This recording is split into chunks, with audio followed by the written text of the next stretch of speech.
When a male is favored by a female, a beast mark appears 3 fingers below his ribs. The more marks a male has on his body, the more times he has been favored by his mistress. But looking at these 5 peerless, top-tier beast husbands, their 8-pack abs are completely bare. This is because their mistress is a dark, obese, and freckled ugly female. Relying on her status as the tribe leader's true daughter, she snatched all 5 husbands, who were originally betrothed to the fake daughter. Yet, every time the husbands see her, they are so disgusted they can't stop vomiting, let alone perform that kind of duty. Desperate for their attention, she would constantly sneak into their caves, only to be rejected every single time. Overwhelmed by shame, she would jump into the river. Today marks the 10th time she's done it. However, Zhang Xiaoman, who had died fighting zombies in the apocalypse, happened to transmigrate into this very body. As soon as she opened her eyes, she heard a voice filled with loathing and disgust. Zhang Xiaoman, this is the last time. Next time you want to jump into the river, stay away from me, and I'm not interested in you. So stop releasing your female pheromones at me. Pheromones?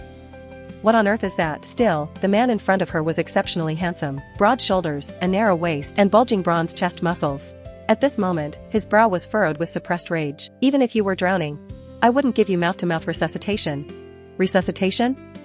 Who cares about that? Did I ever say I wanted you to touch me? Before he could even react, Zhang Xiaoman reached out her foot and tripped the departing Mo Xian. He fell flat on his face. Zhang Xiaoman, you're asking for it. But she wasn't about to stay there and wait for him. She took off running as fast as she could, seeing that he hadn't followed her. She slowed her pace. Looking around at her surroundings, she suspected she had transmigrated to a primitive era. Suddenly, her head throbbed with pain. A flood of memories that didn't belong to her rushed into her brain. After sorting through these memories, Zhang Xiaoman felt as if she had swallowed a dead fly. The original owner of the body was the true daughter swapped at birth. She had lived in the wild, raised by a black bear. Because of that, she was filthy, dark, and lacked hygiene. On the other hand, the fake daughter, Su Nuanyuan, was carefully raised by the tribe leader. She had naturally grown into a graceful beauty. The day the original owner was brought back, the entire tribe looked down on her. They secretly mocked her as an ugly duckling, fueled by spite and, using her status as the true daughter, she stole the 5 stunning beast husbands intended for the fake daughter. Furthermore, she had zero self-awareness and often tried to crawl into their beds. As a result, every husband looked at her as if she were a pile of filth. If those husbands don't like me, I'll just enjoy my own company. She pushed her wet hair away from her eyes, her expression calm and composed. Then, following the original owner's memories, she headed toward her own cave. Just as she reached the entrance, she saw a beast man with wolf ears. He was scrubbing a triangular beast hide skirt. Wait, that skirt looked like it belonged to her. Gray wolf ears, light brown eyes, and handsome features. He was the one who often washed her undergarments. This seemed to be one of her husbands, named Lan Ting. He was an orphan whose parents died when he was born. The original owner's father had rescued him while hunting. He had been raised in the family specifically to be the daughter's husband, almost like a foster husband. Out of gratitude, he had voluntarily become her husband. But now, seeing Zhang Xiaoman soaked from head to toe, the flicker of concern in his brown eyes quickly turned into a look of pure disgust. The hide skirt has been washed. Put it away yourself when it's dry. He turned and left. Zhang Xiaoman was stunned by the sudden change in his expression. How could someone's face change so fast? However, when she saw the herbs on the table, her own face fell. Oh, original owner. What on earth were you thinking? The herbs on the table were motherwort, used for warming the meridians and relieving pain. It was meant to alleviate menstrual cramps. The original owner, to show other females that her relationship with her husband wasn't bad, had lied to Lan Ting, saying she had cramps and couldn't wash her own clothes. But she had just returned to the cave dripping wet, with no bloodstains on her legs whatsoever. That's why Lan Ting's eyes were so full of contempt. Zhang Xiaoman let out a deep sigh. It seemed her future days would be difficult. Then, she remembered she had a water-based superpower in the apocalypse. She went to a river far away from the dwellings and tried to extend her hand. She immediately felt a connection with the water. She held her breath, tried to gather the surrounding water, and condensed it into a sphere to throw. The water droplets were small, and their strength and aggression were weak. It seemed she was only at level 1. After checking her power, Zhang Xiaoman used the water surface to look at herself. She wasn't prepared for what she saw. The reflection was a total shock. How could anyone be this ugly? Dark was an understatement. Her lips were thick and bloated, like 2 large sausages. Her features were already bad enough, but to make matters worse, her face was covered in a dense layer of freckles. It was truly hard to look at. Her body was also quite plump. She touched her hair. It was stiff and matted, and it felt like something was moving inside. She tried to scratch it, and a tiny, wriggling thing crawled up her fingernail. Heavens, it's lice. She felt her skin crawl in horror. According to the usual novel tropes, shouldn't there be a beauty system or something? Ding. Love brain conquest system activated. A system actually appeared. Quick, give me some shampoo and lice medicine. Sorry, host. We don't have those items here. This is a love brain conquest system. Wait, did I hear that right? Looking like this, dark, fat, and covered in spots. I'm the definition of a disaster. And you want me to seduce those husbands? This is an epic level difficulty system. Do you really think it's possible? Host, as long as you succeed in the conquest, nothing is impossible. The system will grant rewards at any time. The targets are the original owner's 5 husbands. Xiaoyin, Mo Xian, Fu Feng, Nan Tu, and Lan Ting. Host needs to interact with them to increase their love brain index. There are 6 levels. Level 1 filter brain, Level 2 needy brain, Level 3 sentiment brain, Level 4 devotion brain, Level 5 saint mother brain, and Level 6 obsessive brain. For every level you raise, you can receive generous rewards. After completing all levels, there will be a grand ultimate gift pack waiting for you. Friendly reminder, if the system missions are not completed, your life will be forcibly terminated. The string of terms left Zhang Xiaoman's head spinning. What are all these brains you're talking about? I don't understand any of it. Sorry, host, you haven't triggered the love brain mechanism yet, so I cannot inform you in advance. She curled her lip. Fine, you can't talk about the brains, but you can tell me about the rewards, right? If the rewards aren't good, I won't be interested. The system began its mechanical explanation. There are many types of rewards: wood, water, metal, fire, and earth element powers, etc. Of course, there are also health potions, various daily necessities, survival guides, and hidden rewards, etc. So in other words, except for beauty, you can provide almost anything? Why can't you just reward me with beauty directly? Because the love brain system firmly believes that one does not need beauty to turn someone into a love brain. She was speechless. What a load of rubbish. Who falls in love without beauty? But since her life was in the system's hands, she didn't dare offend it. It seemed she'd have to take it one step at a time. There should at least be a beginner's gift pack, right? I'm not expecting much from your stingy self. Just give me a bottle of lice medicine. Sorry, host. That is not within the system's service range. You brought me into this world and won't provide anything? Zhang Xiaoman was officially furious. She put her hands on her hips and looked up at the sky. Then tell me, what exactly is within your service range? Querying for the host. Below are the initial stats of the targets.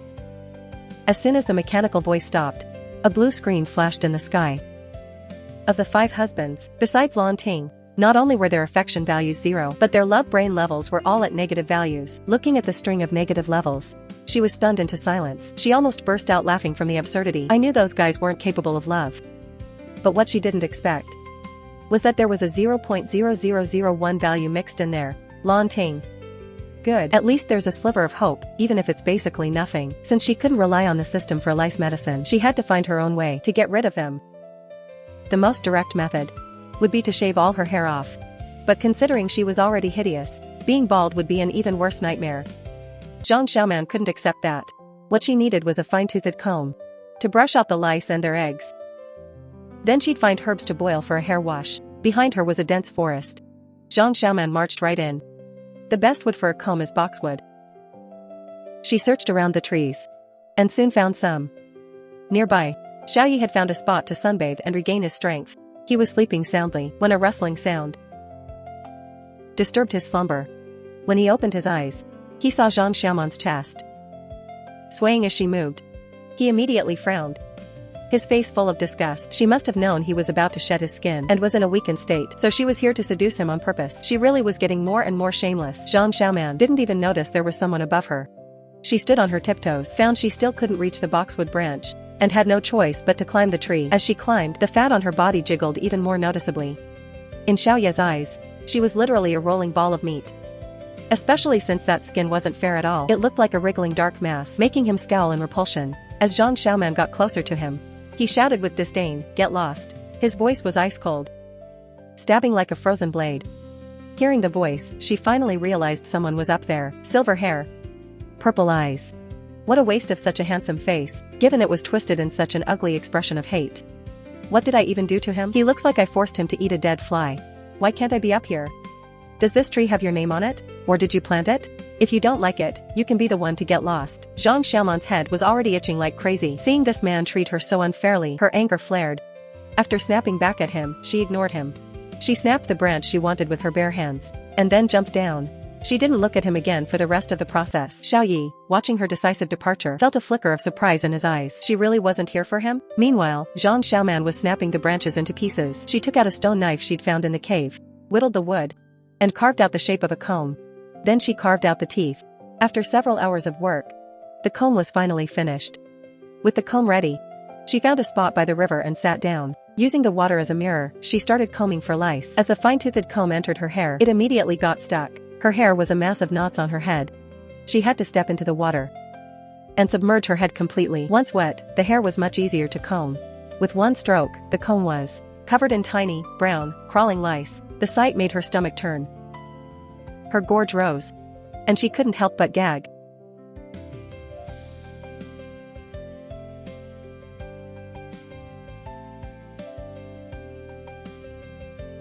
After combing through all of it, her head felt much lighter. Next, she used a bamboo tube to boil the wormwood she had gathered.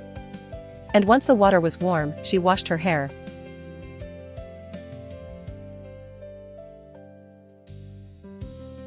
After the wash, she felt much of the grease and lice were gone. She was still ugly, but at least the lice problem was solved. Next was the weight problem.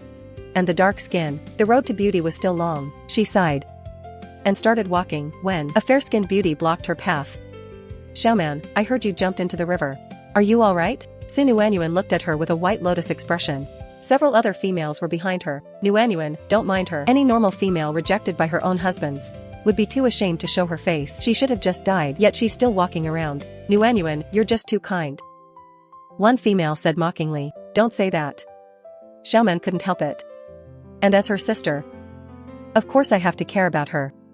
She stepped closer to Zhang Xiaoman. She took a hide handkerchief from her bosom, pushed back the hair that was barely covering her birthmark, and pretended to wipe her face for her. If she didn't know beforehand that Su Nuanyuan was a manipulative hypocrite, Zhang Xiaoman might have actually thought she cared. The two females beside her bought into the act completely. Nuanyuan is too good. Su Xiaoman is usually so mean to her, yet she still treats her with such kindness. She's just an angel. But Su Xiaoman is truly hideous. That mark is just revolting. A burst of shrill laughter followed. Hearing their conversation, a smug smile played on Su Nuanyuan's lips. She prepared to pull her hand back, satisfied with another day of playing the gentle saint. Zhang Xiaoman saw her pulling away, and out of the corner of her eye, she instantly grabbed her hand. "You want to leave? No way. If you love playing the saint so much, I'll let you do it until you're sick of it." Her hand suddenly caught. Su Nuanyuan was startled. "Xiaoman, is there something else?" She nodded solemnly. "There is something I need sister to help me with.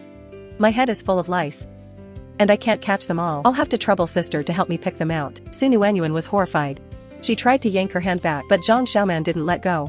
She pulled Su Nuanyuan's hand and pressed it onto her head. The moment she felt the matted hair, she couldn't help but scream, "Xiaoman!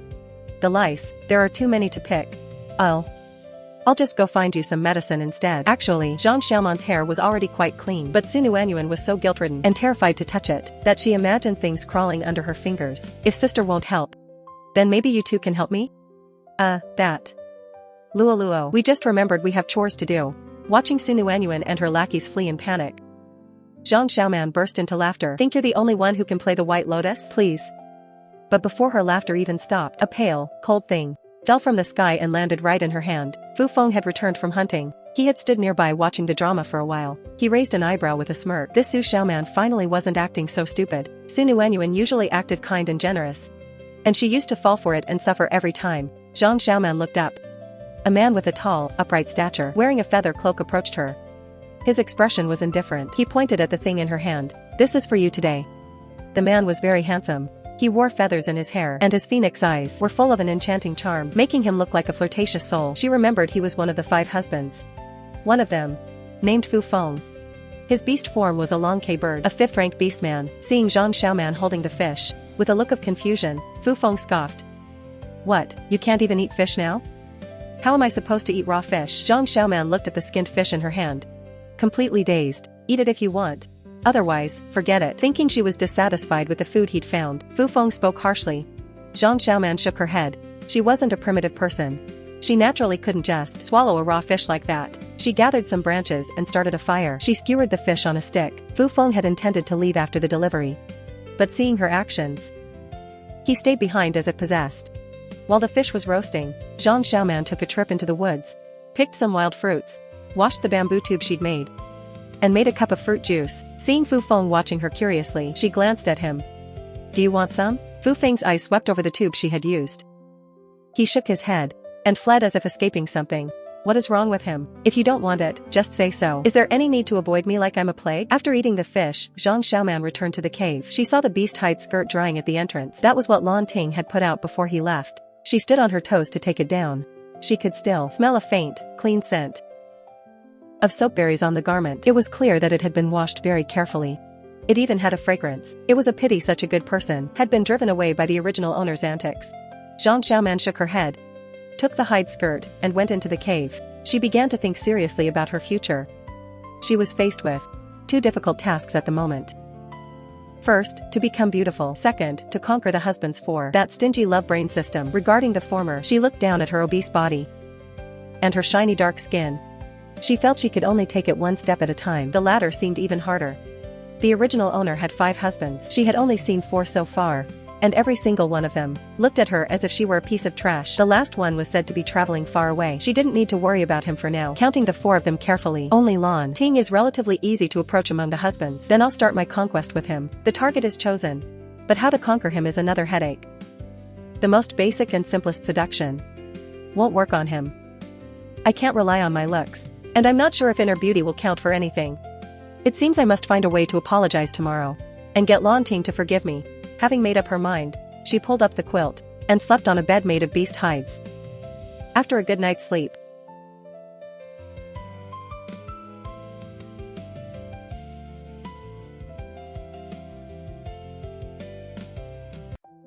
Zhang Xiaoman woke up early and started running along the river. To lose weight successfully, there are no special shortcuts. One must control their mouth and move their legs. She gritted her teeth and finished a lap, her body completely covered in sweat. Feeling sticky, she walked to the river, scooped up some water, and washed her face. Just as she was thinking about whether to take a bath, a splashing sound suddenly came from nearby. Zhang Xiaoman looked up. Not far ahead, Lan Ting was there fetching water with a wooden bucket. Lan Ting, are you fetching water? Let me help. She walked over, reaching out to help him. Lan Ting didn't say a word and continued fetching water. I know about yesterday and that you're angry. I apologize to you. I shouldn't have lied to you yesterday. Hearing this, Lan Ting's expression remained indifferent. If that's all you want to say, I already know. I know you might not believe me anymore, but I still want to tell you. I promise you that I will never do that again. The reason I did that day was because the females in the tribe called me ugly and said my husbands ignored me. I had no choice but to resort to this, to have you help me wash the clothes, just to show them that you're good to me too. After finishing her apology, Zhang Xiaoman turned to leave. Unexpectedly, Lan Ting passed by her carrying the water and said flatly, "No. I don't hate you." Hearing this, her eyes lit up. Before she could celebrate, the system suddenly chimed. Congratulations to the host for successfully conquering Lan Ting. He has changed from being rational to having a level 1 filter brain. Filter brain is a state of love where one is selectively blind for the sake of love. Once the person they like falls in love, looking at the other person is like having a level 10 beauty filter on. He will involuntarily, infinitely magnify the other person's strengths and automatically ignore their flaws. After Zhang Xiaoman heard this, the corners of her mouth couldn't help but twitch. He really is a love brain. It's only level 1, and she already found it hard to take. After looking at the panel, her stomach also began to growl. She looked left and right, thinking about what to make for breakfast. I remember when I was looking for herbs yesterday, I saw a few eggs by a wild pond. I'll go pick them up and make some fried eggs. Soon, Zhang Xiaoman arrived at the reeds by a lake and found 6 wild duck eggs with green shells. She flipped up her beast hide skirt and carefully used it to cradle the 6 wild duck eggs. Then she walked out of the reeds. Xiaoyi could never get used to the breakfast prepared by the tribe. He always went out to find food himself. While sleeping in the reeds yesterday, he saw a wild duck lay some eggs. He planned to have them for breakfast. Who knew that just as he calculated the ducks would leave, a hand would descend from the sky and take all the eggs from the nest. At first, seeing the black figure, he thought it was a bear. He was considering whether to fight it and snatch the eggs back, until he noticed that on the dark hand, there wasn't a single black hair, and it even had trembling flesh. He realized it might be a person. Just as he wanted to see clearly who it was, the person suddenly bent over and then lifted up the hide skirt she was wearing. Xiaoyi thought the other party was going to relieve themselves and hurriedly turned away to leave. To his surprise, in the next moment, she put the eggs in her skirt, revealing her thick and sturdy thighs, and then walked out of the reeds step by step. Those dark thighs. And rolling fat. Who else could it be in the entire tribe besides Su Xiaoman? Did she know he was here and purposefully came to seduce him again? He knit his brows and was about to burst out in anger, only to see his breakfast being so brazenly taken away by that fat woman, Su Xiaoman. His face was full of rage. "You're already so fat, what are you still eating for?" To his surprise, she ran far away in an instant and began searching for suitable materials to fry the eggs in her arms. After glancing around, she eventually found some bamboo tubes and split them open, placing them on a clay stove she had built with stones. Now she had the cookware. All that was left were oil and salt. There happened to be some ripe hemp seeds nearby. She gathered some, put them in a bamboo tube, and crushed them. Then she added some water and used friction to start a fire. She placed a few pieces of wood on it to wait for the water in the bamboo tube to heat up. This is a common ancient method of extracting oil using boiling water. By heating the water to a boil, the oil is naturally drawn out. After the water evaporates, what remains is the oil. This process was a bit slow. After setting up the fire, Zhang Xiaoman left the spot, planning to get some salt. Xiaoyi followed her. As they walked, he suddenly realized she seemed to be entering the tribe. Even with these eggs, she was being so secretive. What on earth was Su Xiaoman doing? Xiaoyi followed silently. Zhang Xiaoman, holding the wild duck eggs, found Lan Ting in a corner. Seeing Lan Ting sharpening his weapon with a stone, she walked over with a smile. "Lan Ting, can you give me some salt?" Lan Ting stopped what he was doing, seeing her holding her skirt up. He frowned. "What do you want salt for?" Zhang Xiaoman looked down and pointed at the wild duck eggs she was cradling. "I picked up some duck eggs and want to fry them." "What is a fried egg?" He had never heard of this cooking method. He looked at her with some confusion. "You crack them open, add oil and salt, and cook them. It makes a delicious fried egg dish." Xiaoyi was hiding behind them, seeing Zhang Xiaoman acting so flattering towards Lan Ting.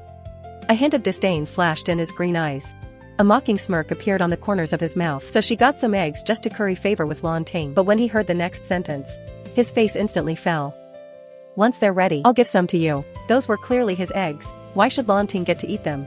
Unfortunately, it would be embarrassing to run out and snatch the eggs now. Xiaoyi thought for a moment, a strange smile appearing on his face, and he left the scene. One of Xiaoyi's abilities was shadowless tracking. As long as he activated this ability, he could become invisible. Therefore, Lan Ting and she didn't realize at all that Xiaoyi had been hiding nearby listening to their conversation, let alone notice that he had already left. Lan Ting refused with a flat expression. "No need." After saying that, he pulled out a packet of salt and handed it over. "I only have this much left. See if it's enough." Zhang Xiaoman took the salt packet and nodded. "It's enough. Wait until I fry the eggs for you." The oil was still simmering on the stove. After taking the salt, she rushed back to the cooking area. Xiaoyi was back and staring at the stove. What on earth is she making? It smells quite good. Xiaoyi couldn't help but sniff a few more times. When Zhang Xiaoman arrived in a hurry, she saw Xiaoyi crouching in front of the stove, seemingly examining something. She caught her breath, fearing that if he wasn't careful, he would ruin the oil she had worked so hard to extract. She had to slow her pace and walk up to him, forcing a small smile. "What are you doing here?" Hearing Zhang Xiaoman's nervous voice, Xiaoyi raised an eyebrow. He reached out his hand. "I want that. Hand over the duck eggs." These were eggs she had obtained with great difficulty. How could she just hand them over to someone else? Zhang Xiaoman played dumb and looked at Xiaoyi. "Eggs? What eggs?" Xiaoyi crossed his arms and gave her a sidelong glance. He said with a half smile, "Do I need to remind you? You took 6 eggs from the reeds. I had my eye on those eggs since yesterday. I was planning to have them for breakfast. Who knew you'd come and take my eggs away?" Zhang Xiaoman was confused at first, but now that she heard Xiaoyi say the eggs were his, she instantly burst into laughter. "Your eggs? You've got some nerve. Do these eggs have your name on them?" Seeing that she wouldn't back down, Xiaoyi didn't waste any more words on her. "I don't care what you think. If you want this thing to remain, give the eggs back to me." Zhang Xiaoman had the upper hand originally, but seeing that Xiaoyi was about to pour out the oil, her expression changed instantly. She smiled and said, "Let's talk this through. Don't be so drastic." Xiaoyi snorted. "I have nothing to say to you. Hand over the eggs." Zhang Xiaoman tried to negotiate. Xiaoyi snorted. Six? You won't leave even one for me?" She found it a bit unacceptable. Seeing that force wouldn't work, she shifted her eyes and took a step back. "How about this? You don't have to pour the oil. I'll make 6 fried eggs and we'll eat them together, okay? Are fried eggs even good?" Zhang Xiaoman nodded. Of course, seeing that Xiaoyi was still skeptical, she patted her chest and said, "If you don't believe me, I can make 2 for you to try first." Saying that, she took out the salt she had gotten from Lan Ting. "I have salt here too. With it, the taste will definitely be great," he thought for a moment and reluctantly agreed. "Fine then, but only 2. Zhang Xiaoman nodded and walked to the stove. She waited until the oil was sizzling over the fire, then cracked an egg into a bamboo tube. After adding some salt and stirring well, she poured it into the pan. As it heated up, the egg gave off a light fragrance. The egg in the tube turned yellow, looking very delicious as it cooked. Seeing this scene, Xiaoyi was quite surprised. He didn't expect Su Xiaoman to know how to cook eggs like this. When the eggs were fried golden brown on both sides, she pulled out 2 sticks and handed them over. "Give it a try."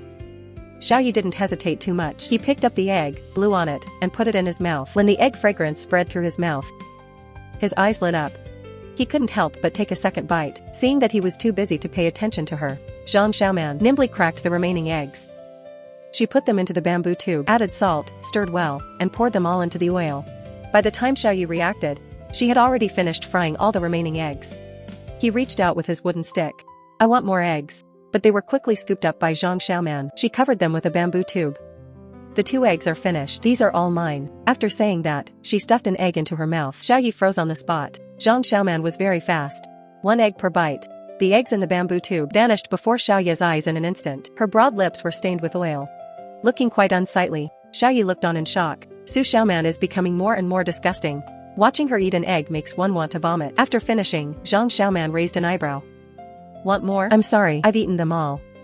Xiaoyi, who had still wanted to eat, lost all interest after seeing her savage way of eating. He lost his appetite completely. He left with a look of pure disgust. Seeing Xiaoyi leave, Zhang Xiaoman quickly glanced at the ground. In a clean bamboo tube, there were clearly 2 yellow fried eggs left. These were the ones she had hidden while Xiaoyi wasn't looking.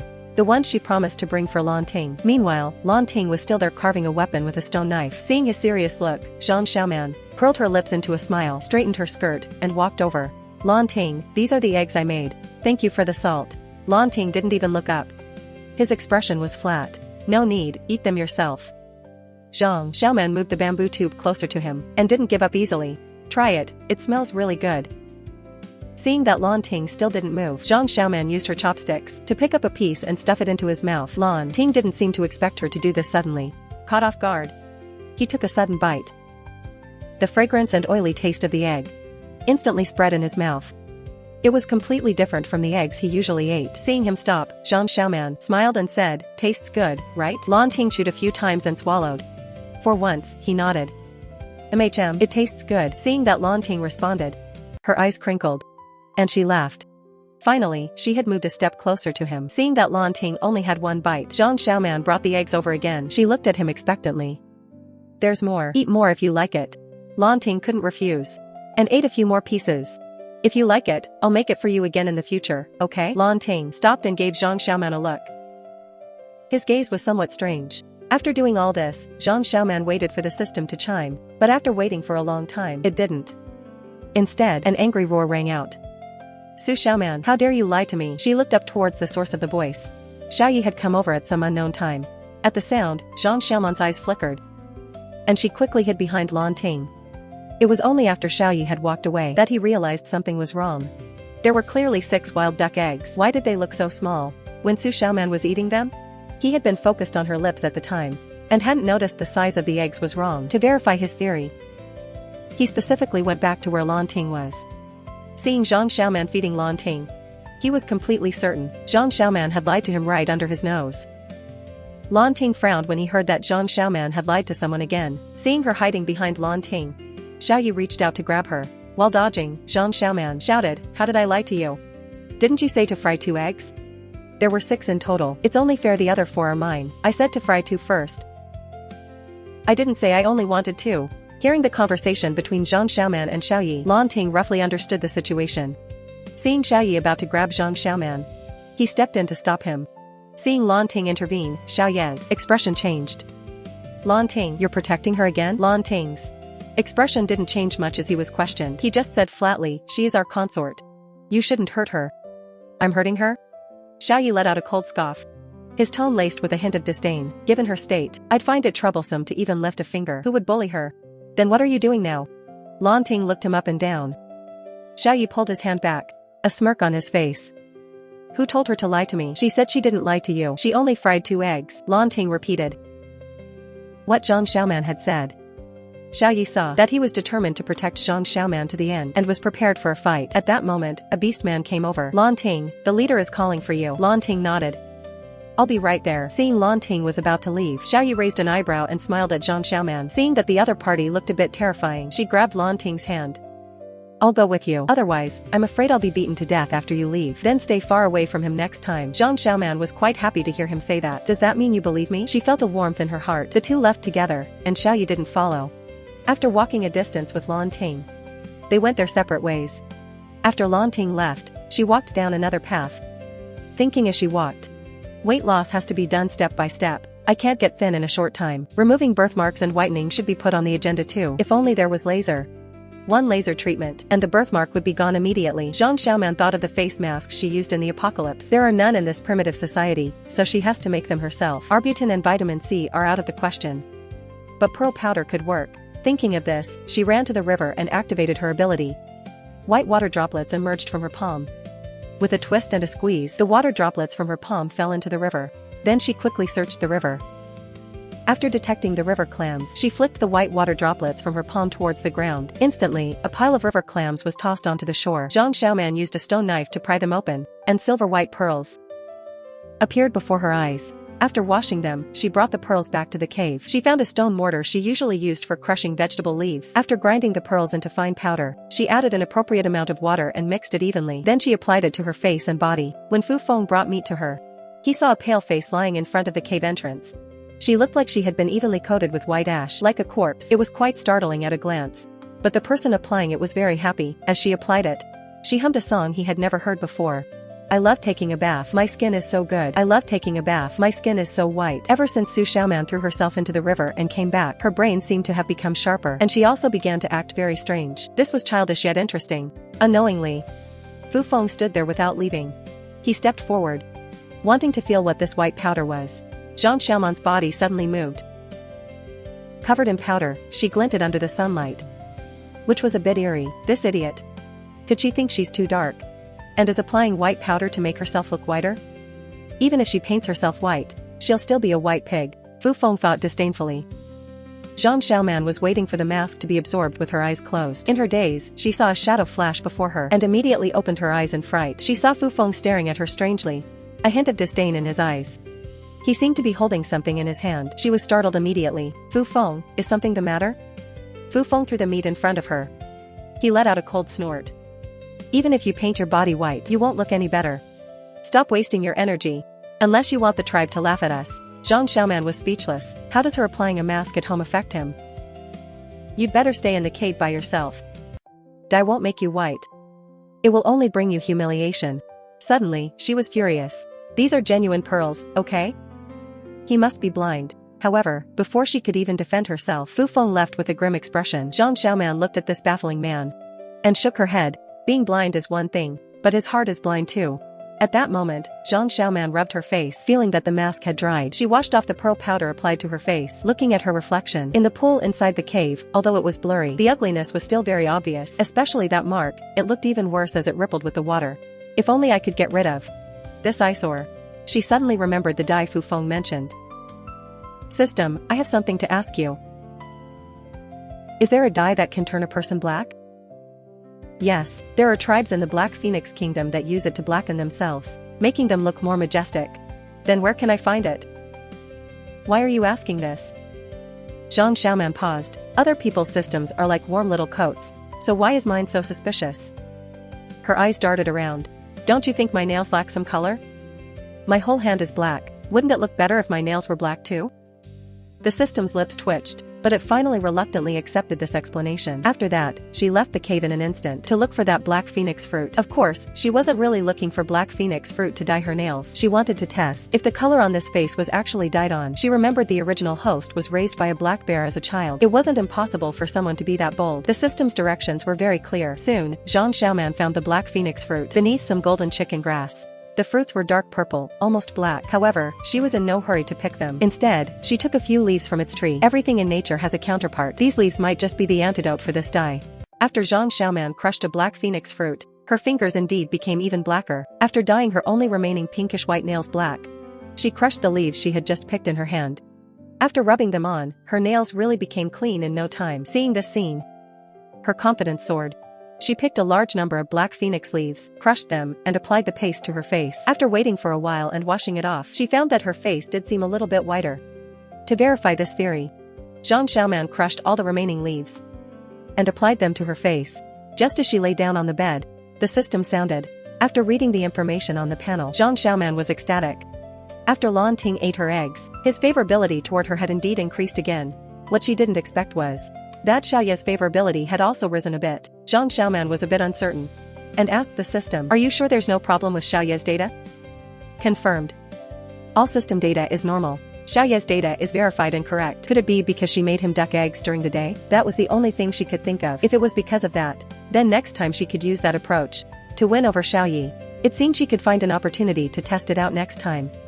Besides the anomaly in Xiaoye's data, she was also completely baffled by the increase in Fu Feng's favorability. Could it be because she didn't look for him, so his favorability increased? A man's heart is like a needle at the bottom of the sea. It's really hard to understand. Zhang Xiaoman worked at it all night, and after finding that the black phoenix leaves seemed to have no more immediate effect, she gave up in disappointment. Who knew that when she woke up the next day, she would find that the birthmark on her face had mostly disappeared? There was barely a shadow of it, leaving only a slight trace.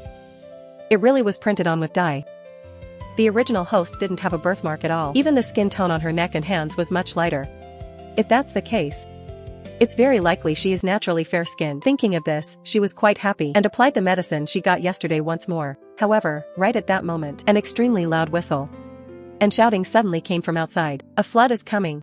Everyone, gather at the square." Hearing this, Zhang Xiaoman was also a bit startled. Why would a flood suddenly come? Then she followed the crowd to the center of the square. Her father, Su Yang, was standing on high ground, announcing, "Everyone in the tribe, migrate to the high slopes." The square wasn't far from the river. It was just a little back from the riverbank. Zhang Xiaoman reached out to touch the water and found the current was turbulent, filled with sediment. Hearing her father say they should go to the high slopes, she frowned and raised her hand. "Father, I have something to say." Su Yang saw Zhang Xiaoman raise her hand. His face darkened, and he scolded, "Why are you causing trouble? Get back and pack your things." The expression of disgust on his face was not hidden at all. Zhang Xiaoman raised her hand a bit higher. "Father, we can't go to high ground. If there's heavy rain, a landslide might occur, and we won't have time to retreat. Going southeast is the most suitable. The terrain there is lower, and it's not near any water source, so there won't be floods." The people in the tribe were silent for a moment, then let out thunderous laughter. "Ha ha ha, that's hilarious. A flood is coming, and instead of going high, she wants to run to the lowlands?" Mo Xian, Fu Feng, Xiaoyi, and Lan Ting also frowned when they heard this, but Zhang Xiaoman ignored the crowd's chatter, her gaze fixed straight on Su Yang. "Father, what I'm saying isn't baseless. I have awakened a water-based ability. I just sensed the water. The flow is extremely thin and unstable. There should be exceptionally heavy rain." To provide proof, she ran outside the crowd to the riverbank. Concentrating her consciousness, she summoned water droplets from the river's surface and then flicked them onto the ground. This unusual display shocked everyone present, including her 4 beast husbands and the leader, Su Yang. After being dazed for a moment, Su Yang laughed out loud. "As expected of my daughter to actually have such a talent." The gazes looking at Zhang Xiaoman held awe, curiosity, jealousy, and suspicion. "Fine, since you have a water ability, we'll listen to you on this." Su Yang instantly changed his attitude. Zhang Xiaoman gave a forced smile. This guy changes faces too fast. Then everyone went back to pack their luggage. She also hurried back and packed a few animal skins. Keeping in mind her father's words to travel light, Zhang Xiaoman thought others would think the same. But when she looked at the square that was just filled with people was now surrounded by a pack of wolves, large and small. Each one was either gray-furred or white-furred. A female was riding on each of them, and some even had a stone pot in their mouths. Good heavens! They're using the wolves as donkeys. Before she could finish her thought, 4 pairs of eyes looked at her in unison, instantly making Zhang Xiaoman afraid and at a loss. In the end, it was her father's voice that solved the mystery in her heart. The leader revealed his gray beast form, carrying Mother Lanya on his back. Using the resonant voice naturally carried by wolves, he said, "Su Xiaoman, what are you dawdling for? Hurry up and sit on your husband's back. Don't you see the whole tribe is waiting for you?" Sit on her husband's back? Zhang Xiaoman scanned the wolf pack, and only then realized that all the females were sitting on majestic wolves. Even Su Nuanyuan was no exception, sitting on her brother Su Zhao. No wonder those 4 were all looking at her. It turned out they wanted to see who she would ride. Zhang Xiaoman gave the 4 a troubled look, her eyes settling. And finally she decided to go to the most approachable one, Lan Ting, who knew that as soon as she went over, her father called out to him, Lan Ting, go under the tree and count the people. Once Lan Ting left, the 4 became 3. More accurately, they became a black leopard, a dragon bird, and a purple snake. The 3 different species were looking at her with looks of disdain. Zhang Xiaoman looked at these reluctant guys. Choosing anyone would be a disaster, since choosing anyone meant being disliked. Why not choose the one most comfortable for her? Xiao Yi was the first to be eliminated. The scales on the snake were the roughest. If she sat down and moved with him, her butt would be rubbed raw. Fu Feng's fur looked quite comfortable, but his body seemed a bit small. Sitting on him, the seat would inevitably feel a bit narrow. Mo Xian's leopard print seat looked more reliable. His body was long and his legs were long. Her butt certainly wouldn't suffer if she sat there. Thinking of this, Zhang Xiaoman quickly climbed up, wanting to grab his neck tightly before the other party could react, fearing he would kick her off. Mo Xian didn't expect Zhang Xiaoman to actually choose him. Wasn't she usually most afraid of him? Her courage had grown lately, and furthermore, she actually dared to use those fat hands to choke his neck. It was disgusting. He really wanted to shake her off, but with her father watching him this time, he had no choice but to accept. Afterward, everyone headed in the direction Zhang Xiaoman pointed. Her father took the lead, charging out of the wolf pack like a bolt of lightning. Seeing him run forward, the wolves behind followed suit. Mo Xian, carrying Zhang Xiaoman, also followed, and in the wolf pack, Su Nuanyuan sat on top, staring fiercely at Zhang Xiaoman's departing figure, her eyes full of resentment. That spot should have originally belonged to her. On this side, although Zhang Xiaoman had gotten her wish to sit on Mo Xian's back, the experience was unpleasant. She didn't know if Mo Xian was doing it on purpose. Even though there was flat grassland, he didn't run there, deliberately taking some rugged sections. It caused her to sway back and forth on top. Her brains were almost shaken into a pulp, and she was seeing stars. To ensure her personal safety, Zhang Xiaoman could only cling to Mo Xian's neck for dear life. As Mo Xian ran in front, hearing Zhang Xiaoman's constant screams, he laughed out loud. Since she chose him, he would give her a rough ride, making her never dare to choose him again. However, while he was busy teasing Zhang Xiaoman, he didn't expect at all that Zhang Xiaoman would be hugging his neck tighter and tighter. He stopped and gave Zhang Xiaoman a harsh scolding. Let go of me. If you fall to your death later, I won't be responsible. Zhang Xiaoman loosened her grip a bit, trying to negotiate. I can let go, but you can't run too fast, otherwise I'll have to grab your neck. Although Mo Xian didn't want to agree, he had no choice. When passing a cliff, Mo Xian stepped back a few paces and said coldly, sit tight. If you fall to your death, I won't be responsible. Hearing this, Zhang Xiaoman wanted to hug his neck again, but remembering what they just negotiated, she could only lower her hands. Seeing Mo Xian's flat belly, Zhang Xiaoman's eyes lit up. She lay her whole body down and hugged Mo Xian's belly with both hands. Mo Xian was gathering his strength to charge forward when he suddenly felt something strange on his belly. Su Xiaoman really wasn't being honest. She was actually touching his stomach. His stomach felt cool, a bit ticklish, and he almost threw Zhang Xiaoman off his back. Since they were mid-jump, he couldn't stop in the middle, so he could only let out a growl of dissatisfaction. Due to nervousness and inertia, Zhang Xiaoman involuntarily rubbed against him a bit more. This damn ugly girl. Can't she just behave herself? Where was she rubbing next? She didn't succeed in sneaking into his bed last time. Now she switched to a sneak attack. Does she have any sense of shame at all? Right after she rubbed, she also noticed Mo Xian's body tensing up. Zhang Xiaoman gave a dry laugh. She straightened her body. Sorry. A lapse in focus. I didn't do it on purpose. Mo Xian snorted, clearly not believing what she said. Zhang Xiaoman knew it was because she had a criminal record of trying to crawl into his bed. Fortunately, Mo Xian didn't shake her off either. After landing, Zhang Xiaoman let go of her hands completely. She didn't move an inch. The two of them walked like this with a certain tacit understanding. But soon, Mo Xian's stamina started to fail a bit. This ugly Su Xiaoman eats way too much. Carrying luggage is already tiring enough. Now he had to carry her too. Zhang Xiaoman also noticed this awkward situation. She licked her lips and said apologetically, should we stop and rest for a bit? Mo Xian glanced at Fu Feng who was following behind. His eyes darted forward, and he said nothing. Zhang Xiaoman followed his gaze and took a look to the side. The purple-bodied Xiao Yi slithered along beside them. He glanced at him and mocked unceremoniously, it must be hard on you. Mo Xian, carrying such a dead fatty must be exhausting, right? Zhang Xiaoman was speechless. Was it really necessary to say that out loud? Mo Xian glanced at Xiao Yi and said nothing. Xiao Yi snorted and slithered forward arrogantly. He even looked back with a provocative gaze. Zhang Xiaoman thought for a moment and fished out a bag of dried plums from her luggage. She opened it to find yogurt-covered plums. She took one out and held it before Mo Xian's eyes. These are sour plums I made myself. Do you want to eat some to replenish your energy? Mo Xian originally looked down on such things, but Zhang Xiaoman was truly too heavy and his stamina was indeed flagging. Thinking of this, Mo Xian tilted his head and took the snack from Zhang Xiaoman's hand.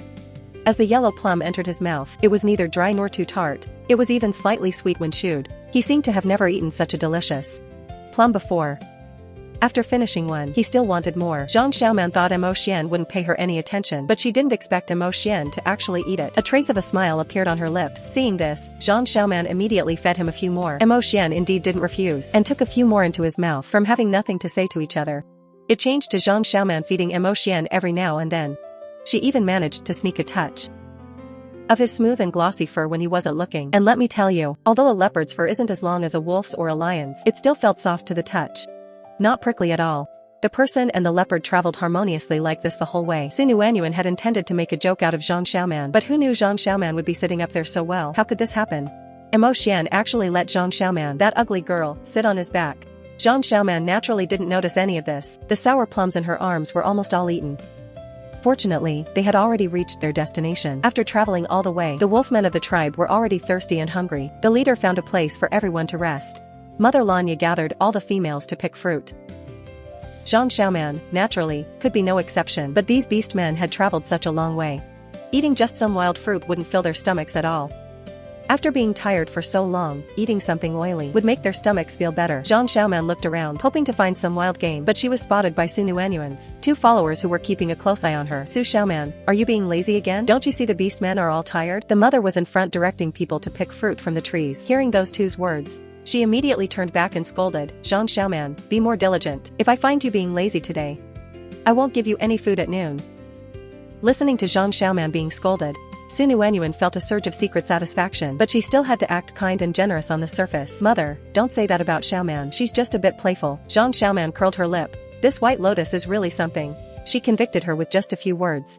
Thinking that Lanya didn't like her anyway, she clapped her hands and said, if I won't be fed, then so be it. I'll go find something to eat myself. After saying that, she vanished from the spot. Watching Zhang Xiaoman leave, a trace of a smile crossed Sun Yuanyuan's eyes. On this side, Zhang Xiaoman scanned the surrounding trees, thinking whether to set up some kind of trap to catch birds.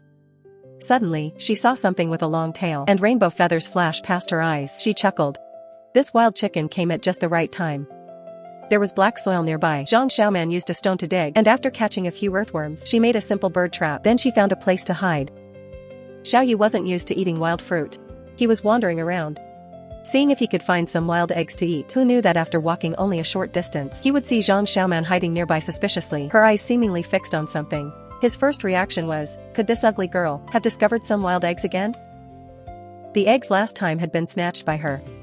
Xiaoyu had always felt he let her off too easily. This time, no matter what, he was going to snatch it. Thinking of this, he also crouched down and walked over. Who knew that as soon as he squatted down, he would find Zhang Xiaoman staring blankly at a leaf, and it was empty, with nothing there. Where are the duck eggs? He looked at Zhang Xiaoman suspiciously. What kind of trick was she playing now?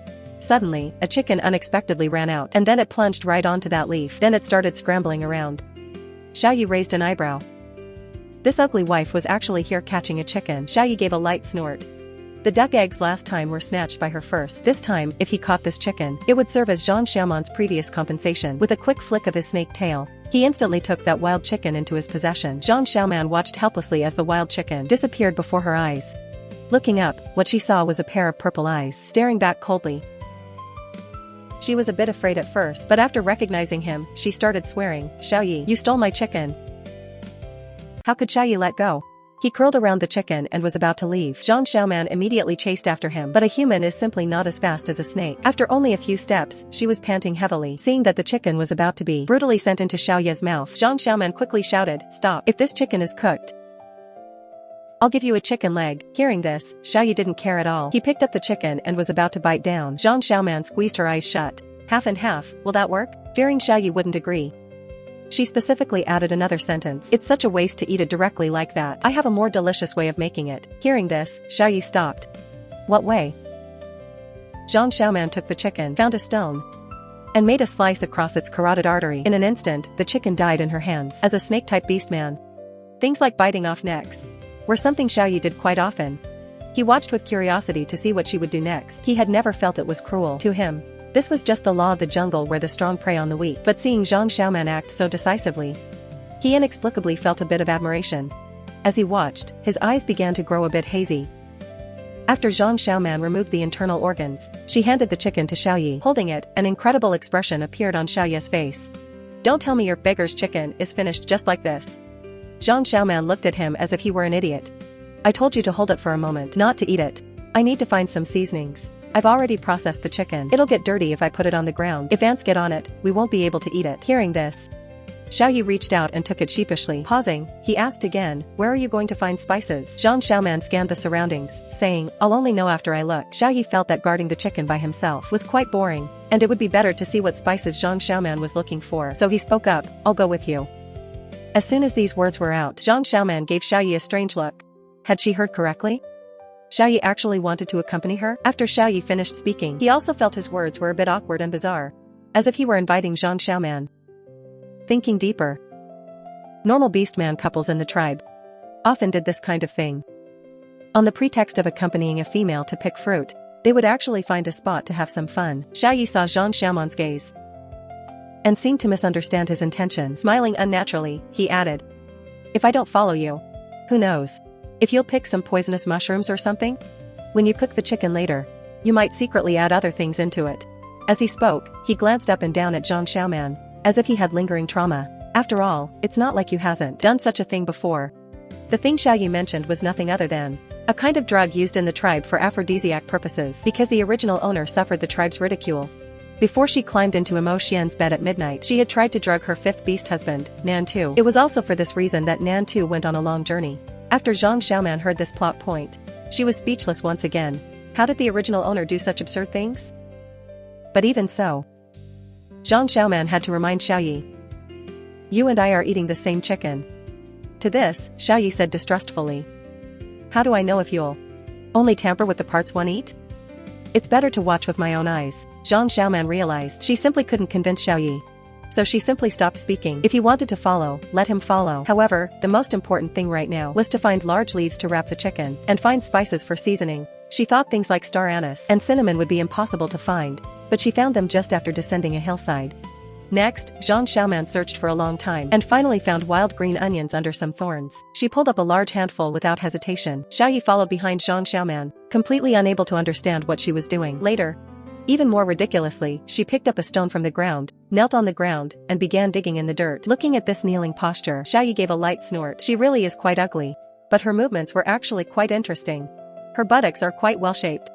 Like a peach.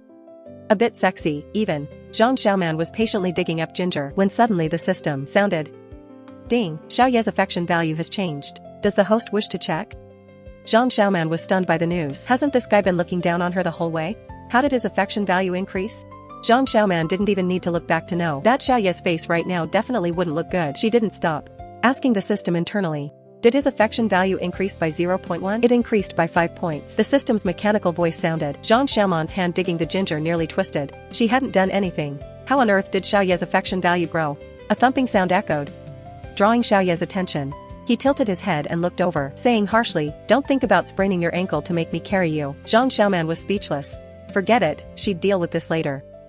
After Zhang Xiaoman dug out the yellow ginger, she patted her hands. The spices were mostly ready.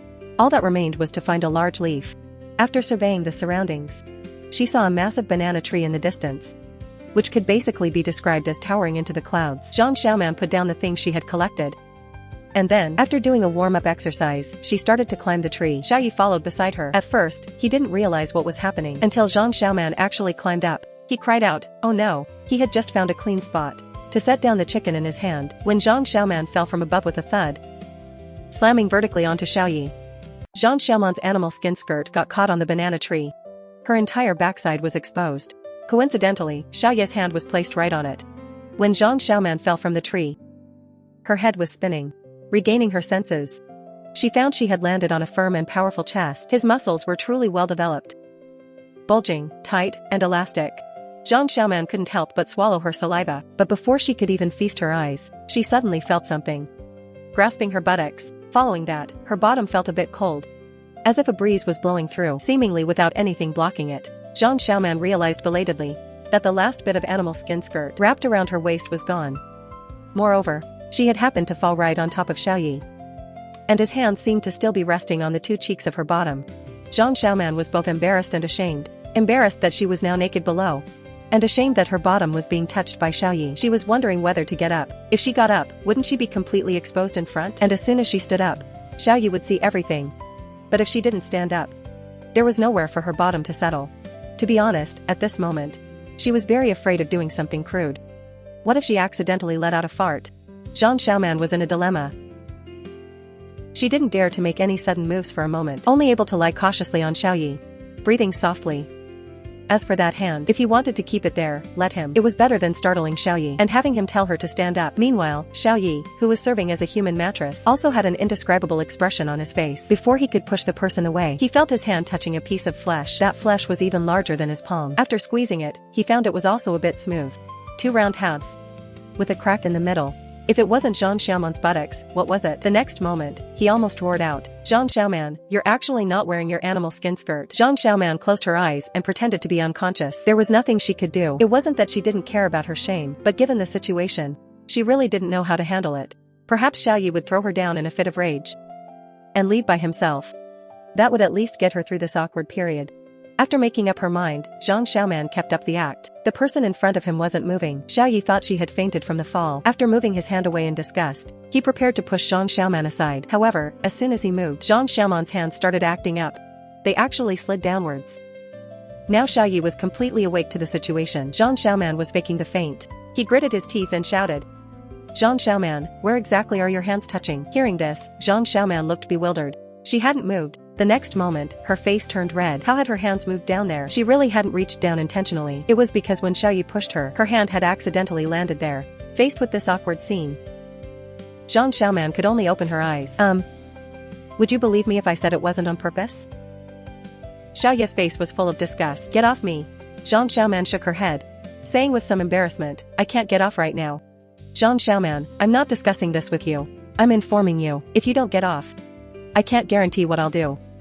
Xiaoyi had no patience for Zhang Xiaoman's words, and directly issued a final ultimatum. Don't think she could seduce him this way. Zhang Xiaoman's face was red and flustered, stammering slightly. "It's not that I don't want to get off. It's that I can't get up without my skin skirt." After saying that, she licked her lips again. "Of course, if you don't mind me getting up. It's fine with me too." Xiaoyi's face went dark upon hearing that. If she, a female, didn't care about her dignity, he still did. Just looking at her pile of fat, what was there to see when she was so dark and blotchy? Xiaoyi endured it, turned his head to the side, and closed his eyes. "I won't look. Go find your skin skirt yourself." Zhang Xiaoman bit her lip, covering her front with both hands as she stood up. She ran quickly to the banana tree, took down the yellow skin skirt hanging there, and then wrapped it around her waist. "I'm done." After making sure she was properly dressed, she let out a deep sigh of relief. Hearing this, Xiaoyi stood up. Without even glancing at her, he turned to leave. Zhang Xiaoman looked at the tall banana tree, thought back to her failed climb just now, and finally spoke up. "Xiaoyi, the leaves haven't been picked yet." Xiaoyi stopped when he heard this, glanced at the emerald green banana tree, transformed into his original form, and twisting his body, he slithered directly up the banana tree. Not long after, several fresh green leaves fell from the air. Zhang Xiaoman picked up a few and nodded, "That's enough." After saying that, Zhang Xiaoman buried her head in processing the chicken in her hands. After everything that had just happened, Xiaoyi didn't want to say another word to Zhang Xiaoman. If not for the fact that the chicken hadn't been eaten yet, he would have left long ago. Zhang Xiaoman didn't care about Xiaoyi's expression. Anyway, Xiaoyi had always looked down on her. She selected a few clean banana leaves and spread them on the ground, then took the wild chicken from the side and placed it on the banana leaves. Next, was rubbing the spices into the chicken's cavity and adding salt for marinating. Fortunately, there really was a moist mud pit nearby. Zhang Xiaoman's eyes lit up, and she walked towards the mud pit holding the chicken. Xiaoyi didn't care what Zhang Xiaoman was doing at first until he saw her dip a stick in the mud and start smearing it on the chicken. He felt Zhang Xiaoman had gone mad and hurriedly ran over as well. Why smear a layer of mud on a perfectly good chicken? It's simply a waste of food. Xiaoyi took a stride forward and pulled her hand back. He said somewhat angrily, "Zhang Xiaoman, what are you doing?" Zhang Xiaoman replied calmly, "I'm making beggar's chicken. By smearing mud on it, it can be roasted in the fire until it's cooked. Besides, brother, I haven't eaten either. I'm going to eat this chicken myself, so I won't ruin it." Xiaoyi listened, and only then released her hand, a strange look appearing in his eyes. This Zhang Xiaoman had actually just called him brother. Truly, she never missed a chance to seduce him. After working for a long time, Zhang Xiaoman finally smeared the mud evenly. Then she gathered some dry branches and after some effort with a fire drill, she lit the fire. She then threw a few sweet potatoes into the soil, waiting for them to cook. Beggar's chicken wouldn't be done in a moment. Zhang Xiaoman picked some wild fruit, throwing a few to Xiaoyi. This will take a while to cook. Eat some of this to tide you over. Xiaoyi didn't say anything this time. Took them, and started eating. Wondering what he was thinking about. After waiting a while, the sweet potatoes were cooked. Zhang Xiaoman used a stick to rake a few out. They were a bit hot since they just came out of the fire, so Zhang Xiaoman snapped 2 twigs, made a pair of chopsticks, peeled off the outer skin, and started eating. Seeing Xiaoyi dazed, she snapped 2 more twigs and handed them over. What are you staring for? Eat quickly. It won't taste good once it's cold. Once cooked, the sweet potatoes emitted a charcoal roasted aroma, smelling very sweet. After Xiaoyi took the chopsticks, he imitated Zhang Xiaoman and ate with them. His mouth was instantly filled with a fragrant, soft, and sweet taste. He had never eaten anything so delicious. His eyes lit up instantly, and he ate several in a row. Zhang Xiaoman watched Xiaoyi, eating one after another, and shook her head with a secret smile. Calculating the time, the beggar's chicken was about ready. Zhang Xiaoman cut open the mud casing, dug out the chicken, and used a stone to crack open the mud ball. After peeling back the banana leaves, a rich aroma of chicken and the scent of banana leaves wafted towards them. She tore off a leg and handed it to Xiaoyi. Now you should believe that this mud is useful, right? Xiaoyi took it and took a bite, feeling like he had entered a new world. His light purple eyes brightened again and again. This chicken is just too delicious. This taste compared to eating it raw like he did before was simply incomparable. He made up his mind. From now on, he would listen to Zhang Xiaoman regarding food. Although she didn't look like much, her culinary skills were indeed quite good. Back at the tribe, Lanya returned with a group of females after picking wild fruit. After distributing the fruit to all the beastmen, the group gathered together to eat. Su Yang scanned the group, but didn't see Zhang Xiaoman's figure, so he asked, "Where is Zhang Xiaoman?" Su Nuanyuan spoke up for her. Xiaoman went to pick things elsewhere. Lanya frowned upon hearing this. Nuanyuan, stop making excuses for her. Zhang Xiaoman was being lazy and didn't pick fruit. She just ran off somewhere to play. Hearing Lanya say this, the corners of Su Nuanyuan's mouth curled up subtly. Su Yang frowned. Just as he was about to say something, someone suddenly stood up. What is that wonderful smell? Following the scent, they found Zhang Xiaoman and Xiaoyi sitting before a fire, with Zhang Xiaoman still holding a small piece of chicken. Sister Xiaoman, did you make this chicken? It smells so good. There wasn't much chicken left in Zhang Xiaoman's hands. Seeing so many people arrive, she tore off a piece of meat and brought it to Su Yang in the center of the crowd. Father, have a taste. Although Su Yang didn't particularly like her, since that day Zhang Xiaoman revealed she had a water-type ability, Su Yang's attitude towards her had improved. He took it and took a bite. Instantly, his expression changed. The taste was truly not bad. Seeing Zhang Xiaoman's hands still covered in ash, it was obvious she had made this chicken. After eating what his daughter had made, he gave her a rare piece of advice. Your mother just said you were running around. Don't run around once it gets dark. It's safer to stay with a beast husband. Zhang Xiaoman was completely bewildered. Staying overnight with a beast husband? She glanced at the 3 men in the crowd, only feeling an immense headache. Once a male is favored, a beast mark appears 3 fingers below the navel. The more beast marks on the body, the more times they have been favored. But these 5 peerlessly beautiful, top-tier beast husbands, their 8-pack abs were completely bare. Simply because their female owner was a dark, fat, and freckled ugly female. Relying on her identity as the tribe's true daughter, she had snatched all 5 beast husbands who were originally betrothed to the fake daughter. But every time a beast husband saw her, he would vomit incessantly from disgust, let alone do that kind of thing. But she, who had always longed for it, would sneak into her beast husband's caves every time, only to be rejected every single time. As Zhang Xiaoman's eyes scanned over, all 3 beast husbands avoided her gaze. They were either looking at the sky or the ground. Even Luan Ting, who was usually easier to get along with, wouldn't meet her eyes at this moment. Instead looking down at the animal skin he was wearing, it seemed none of them were willing. Zhang Xiaoman sighed inwardly. She'd deal with this later. She nodded perfunctorily to Su Yang, and withdrew her gaze. Inadvertently, she saw Lanya staring at the beggar's chicken in the distance. Zhang Xiaoman's eyes glinted. She turned and walked towards the spot where the beggar's chicken was kept. Xiaoyi was no longer there. Zhang Xiaoman didn't care. After all, there were more important things to do right now. She had eaten 2/3 of the beggar's chicken, not counting the piece she just gave to Su Yang. Only 1 piece remained now. She picked up the whole chicken, tore off the last piece of meat, and walked into the crowd. Lanya was standing very close to Su Yang. When Zhang Xiaoman brought the chicken meat over just now, she had smelled the aroma. It smelled and looked delicious. Seeing Zhang Xiaoman walking over with the chicken meat, she lowered her eyelids. At least she still had a bit of filial piety to know to bring some chicken meat for her. For the sake of the chicken meat, she wouldn't pursue the matter of her not picking fruit today. When Zhang Xiaoman arrived, Lanya had a smile on her face and had even reached out her hand. However, Zhang Xiaoman didn't stop at all. instead walking past Lanya to Luanting behind her. Stopping, she handed the chicken meat to Luanting. "Have a piece of chicken. It's very delicious." Lanya saw the golden brown meat fly past her eyes and into someone else's hands. The smiling face instantly collapsed. Staring at Zhang Xiaoman with eyes full of darkness, Zhang Xiaoman saw it but pretended not to, pushing the meat a bit closer to Luanting. She was calculating that if Luanting ate her chicken, when she spoke to him later, the matter of staying over would be easier to discuss. However, Luanting didn't take it from her. Looking at the meat in Zhang Xiaoman's hand, he said, "You should share it with mother." Zhang Xiaoman didn't want to feed an ungrateful person. Before Luanting could finish his sentence, Zhang Xiaoman stuffed a mouthful of chicken into his mouth. Now that the meat was in his mouth, he had no choice but to eat it. Luanting had to chew it up and swallow it. The taste was indeed very good. His eyes couldn't help but light up. After feeding him, Zhang Xiaoman specifically asked, "Is it delicious?" With so many people watching, Luanting couldn't stay silent, so he nodded casually.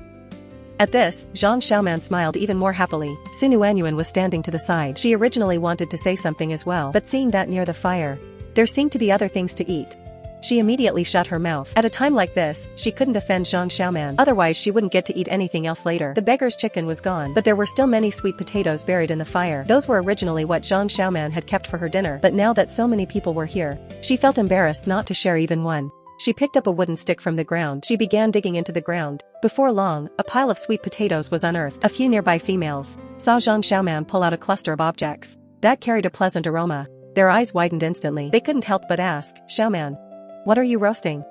It smells so good." Zhang Xiaoman handed over several roasted sweet potatoes. "These are some sweet potatoes I roasted. Anyone who wants to can have a taste." The beastmen had been traveling all morning and were already famished. They all gathered around with interest. The first beastman to receive a sweet potato peeled off the blackened skin, revealing the yellow, soft flesh of the potato. Taking a bite, a sweet flavor accompanied by steam instantly spread across his tongue. "Delicious, truly delicious. It's much better than wild fruit." Hearing this, others surrounded Zhang Xiaoman. While waiting, the nearby females noticed some changes in Zhang Xiaoman. "Have you noticed? The purple birthmark on Man's face seems to be gone." "Yes, you're right. And I feel like her skin has become a bit fairer." "Not just that. She's also lost some weight. She used to be so fat she didn't even have a neck. Now, you can actually see it." Sweet potatoes were handed to Fu Feng and Emo Xian. They hesitated slightly, but still accepted them. Burying their heads, they took a mouthful. A sweet, fragrant, and soft taste exploded in their mouths. Both of their eyes lit up. No wonder Su Yang liked it. Zhang Xiaoman even shared it with him. This Zhang Xiaoman really has a knack for cooking. Although she's a bit ugly, with this talent, the two of them instantly felt that Zhang Xiaoman wasn't so annoying after all. Ding! Congratulations, host. Emo Xian and Fu Feng's heart points have increased by 1. Current total, 11 points. Host, keep up the good work. While Zhang Xiaoman was busy distributing roasted sweet potatoes, the system's voice suddenly echoed in her head. Hearing that Emo Xian and Fu Feng's heart points had increased, her eyebrows quirked up. It seems delicious food really can capture their hearts. At least it's no longer a big zero. After finishing dinner, the moon climbed over the hill. Some females took their beast husbands to find spots all over the mountain, preparing for some unprecedented limit sports in the wild. For Zhang Xiaoman, this became somewhat awkward. Initially, she planned to find a random spot herself, just to get through the night. However, after walking just a few steps, she spotted a snake darting quickly in front of her. It scared her so much she trembled. No wonder Su Yang urged her to find a beast husband, without a powerful person to watch over her. Staying alive really wouldn't be easy. Zhang Xiaoman licked her lips and looked at the few beast husbands nearby. Without hesitation, she walked directly toward Luanting. After all, he was the kindest to her. But before she could even open her mouth, Su Nuanyuan called him over. "Luanting, the leader wants you to be on night watch tonight." Luanting nodded upon hearing this. "I'll head over there now." Since Luanting was responsible for the watch, spending the night with him was out of the question. Xiaoyu was still disgusted by her over the naked butt incident. Emo Xian had just gone through the bed-crawling ordeal, so he wasn't a good choice. It seemed she could only choose him. Zhang Xiaoman turned toward Fu Feng and gave what she thought was a brilliant smile. "Fu Feng, I choose you to spend the night with." Fu Feng felt a wave of nausea at her words. He had no idea why Zhang Xiaoman would pick him, but he couldn't refuse. The first rule of joining the tribe was to take good care of your female. Moreover, this person was his female owner.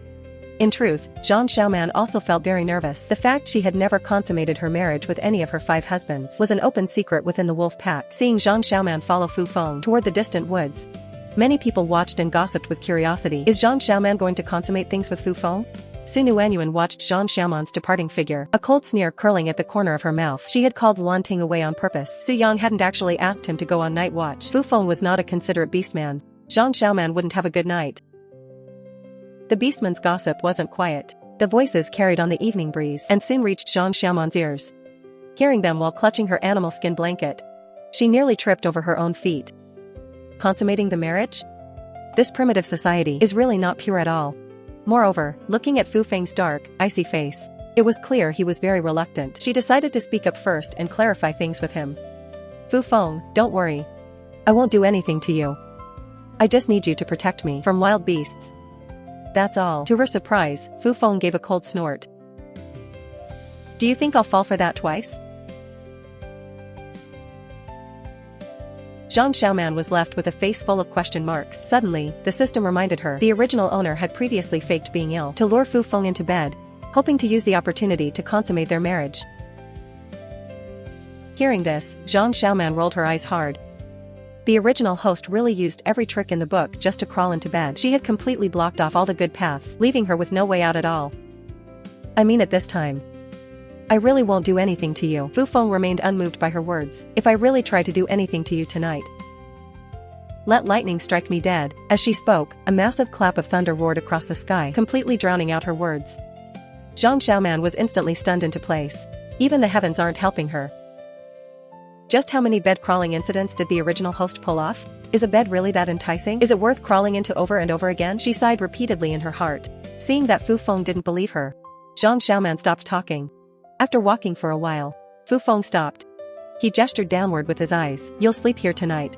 Upon hearing this, Zhang Xiaoman looked where Fu Feng was pointing. It was a massive tree that would take two people to embrace. The place Fu Feng meant was for her to sleep right under that big tree.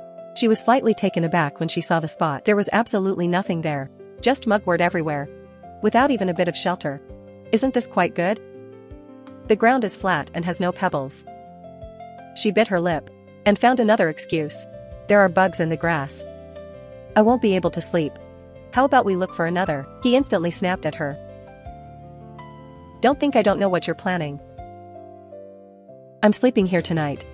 If you don't want to sleep here, find a place yourself. I won't care if something happens.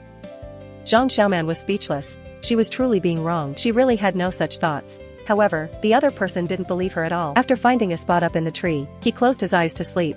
Zhang Xiaoman had no choice but to compromise. Luckily, she had brought an animal skin to sleep on, so it wouldn't be too hard. Nights in primitive society were truly boring. You have to sleep when the moon is only halfway up. Sleeping so early, Zhang Xiaoman simply couldn't drift off. It was as if everyone had agreed to it. Various sounds of intense exercise in the dark, like firecrackers going off, drifted in from all directions. Zhang Xiaoman listened with an awkward expression. She covered her ears and told herself, lust is vanity, and vanity is lust. Just as she had finally adapted a little, a sudden rustling sound came from the grass. It scared her out of her wits. At some unknown moment, a long, black and white banded snake was flicking its tongue, staring at her fiercely. Zhang Xiaoman's face turned white with fear instantly. Help! Quick, come down. There's a snake here. Up in the tree, Fu Feng picked at his ear with a claw. After turning over, he rested his head on his small golden yellow claws, remaining unmoved by her calls. Zhang Xiaoman had pulled this kind of drama many times before. Fu Feng didn't want to pay her any attention at all. Beneath the tree, Zhang Xiaoman looked into those eerie yellow eyes, her heart trembling. She had screamed so loudly, she was certain Fu Feng had heard her. Yet, he hadn't made a move. Since Fu Feng wouldn't come, she could only scream in her mind, System! System, there's a snake! Save me quickly! Ding! The mission target is nearby. The system will not provide assistance. Zhang Xiaoman felt like dying. The mission target is nearby? It couldn't be talking about Fu Feng, could it? This broken system is crazy. How would Fu Feng come to help? No matter how she called, he ignored her. The snake was truly massive. Zhang Xiaoman felt it was as large as a stallion.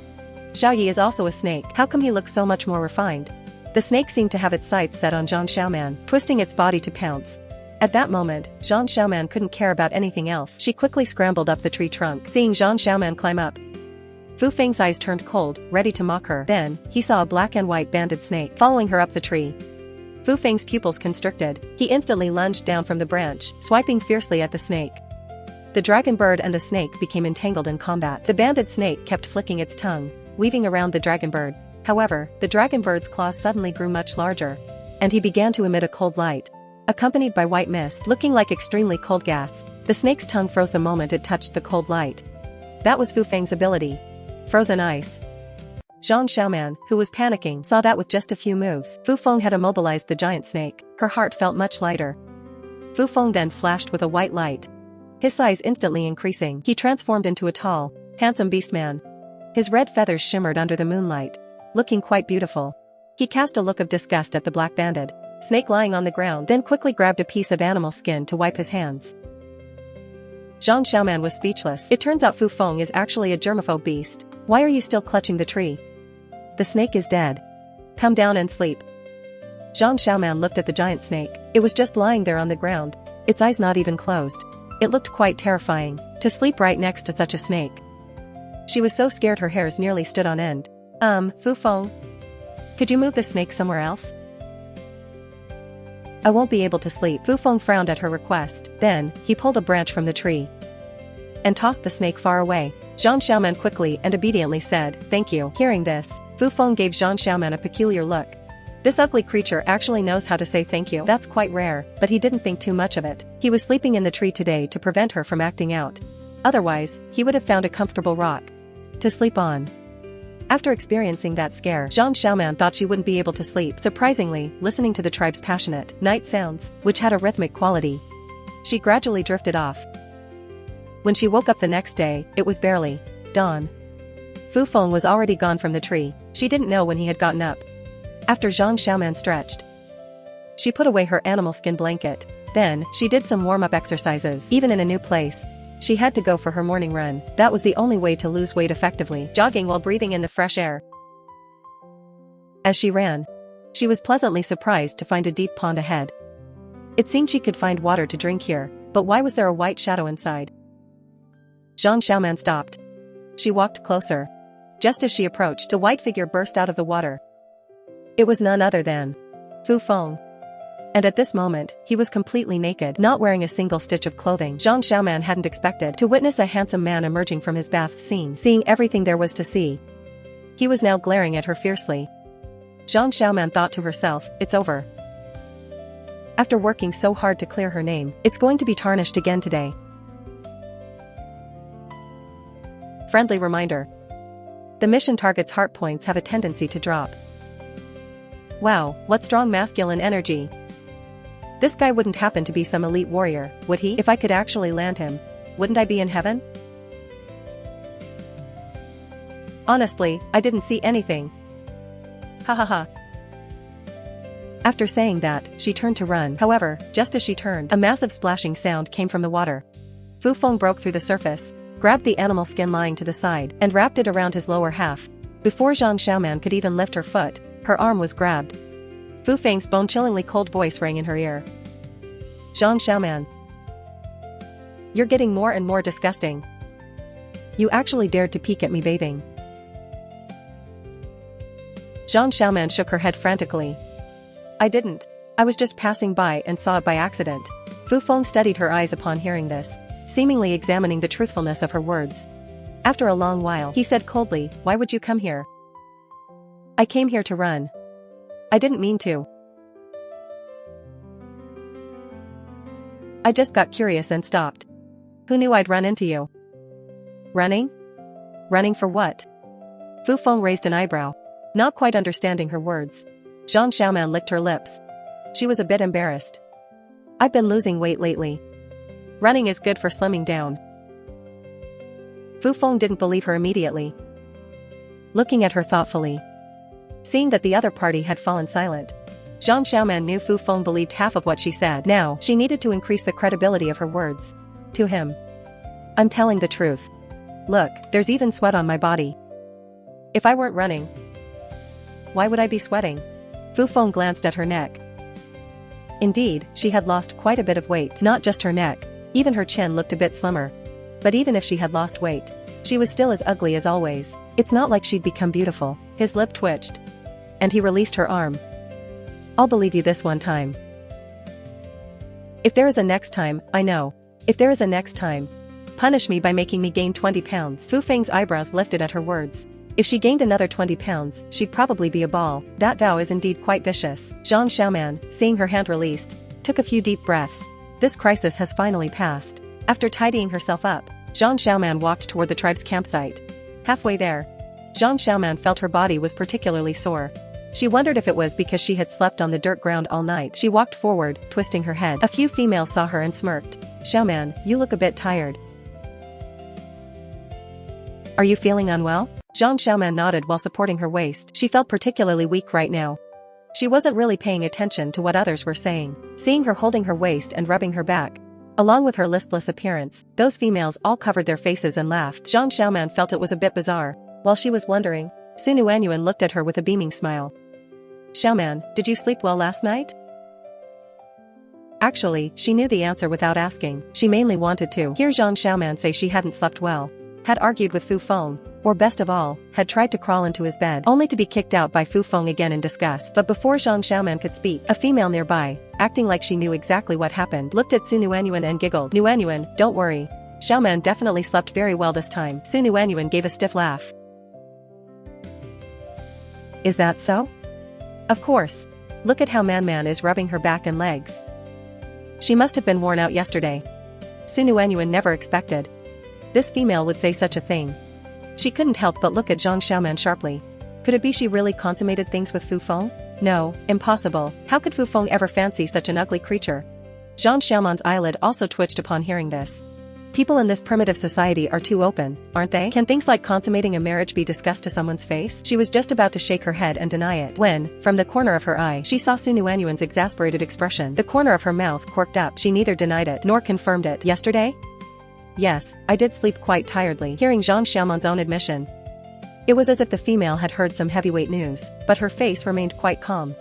"It's always like that the first time. Once you get used to it, it won't be so uncomfortable." Su Nuanyuan was somewhat skeptical of Zhang Xiaoman's words. Just as she was about to ask further, Lanya walked over from a distance. Seeing Zhang Xiaoman standing to the side, she instantly began shouting at her. "Zhang Xiaoman, you're slacking off again today. You haven't even picked a single wild fruit. Don't eat any breakfast today." Zhang Xiaoman wasn't interested in those wild fruits anyway. She shot a light glance toward Lanya. "Fine, if I can't eat, I can't eat. I'll make my own breakfast." Lanya's face instantly darkened upon hearing this. Hearing that Zhang Xiaoman was going to make her own breakfast, many people in the tribe were eager for a taste. After eating the beggar's chicken Zhang Xiaoman made yesterday, who didn't know her cooking was delicious? Both the beastmen and females wanted to go over and have something to eat with her. But out of respect for Lanya, they didn't move. Zhang Xiaoman didn't know that the people in the tribe were thinking this. After her unpleasant encounter with Lanya, she ran toward the treasure spot she'd seen yesterday. While looking for spices yesterday, she had discovered a lot of wild corn and wild peanuts. She broke off a piece of corn and put it in her mouth. A sweet taste lingered on her tongue. It was slightly juicy, and the kernels were quite tender, not old at all. Zhang Xiaoman instantly picked 7 or 8 more. Then, thinking that Fu Feng had saved her last night and that there had been a misunderstanding this morning, she picked a few extra. She thought she'd make a bit more breakfast later and send some to him to gain some favor. Of course, Wan Ting couldn't be left out either. After picking the corn, she squatted on the ground and pulled up a nearby peanut sprout. After shaking off the loose black soil attached to it, Zhang Xiaoman peeled a mud-covered peanut. Revealing the white-flowered skin, she put it into her mouth. The taste was a bit astringent. Not very sweet. It seemed she would have to wait a while, but for breakfast, the corn would be enough for her. In addition to roasting some corn, Zhang Xiaoman also planned to make corn porridge. She immediately picked up her knife and scraped the corn kernels into the clay pot she had made while she was busy working. The system's voice rang out. "Ding. Congratulations to the host. The target's anticipation to meet you has increased by 5 points." What? Zhang Xiaoman almost cut her hand when she heard this. Did she hear that correctly? A target is actually looking forward to meeting her? Is this person crazy or stupid? She is so ugly right now. Why would anyone look forward to seeing her? But more than that, she really wanted to know who it was.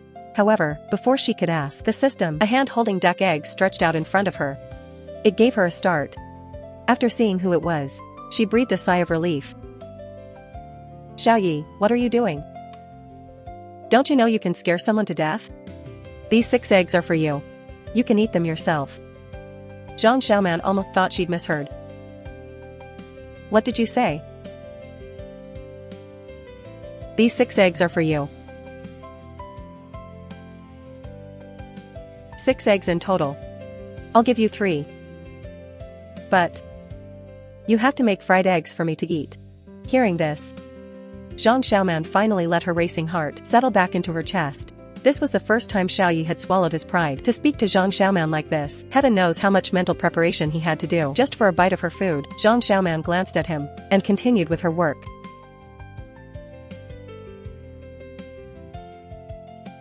I can't do fried eggs. Xiaoyi froze upon hearing this. You're unwilling to cook for me? I'm not that stingy. It's just that without castor oil, I can't fry them. Zhang Xiaoman's tone was flat.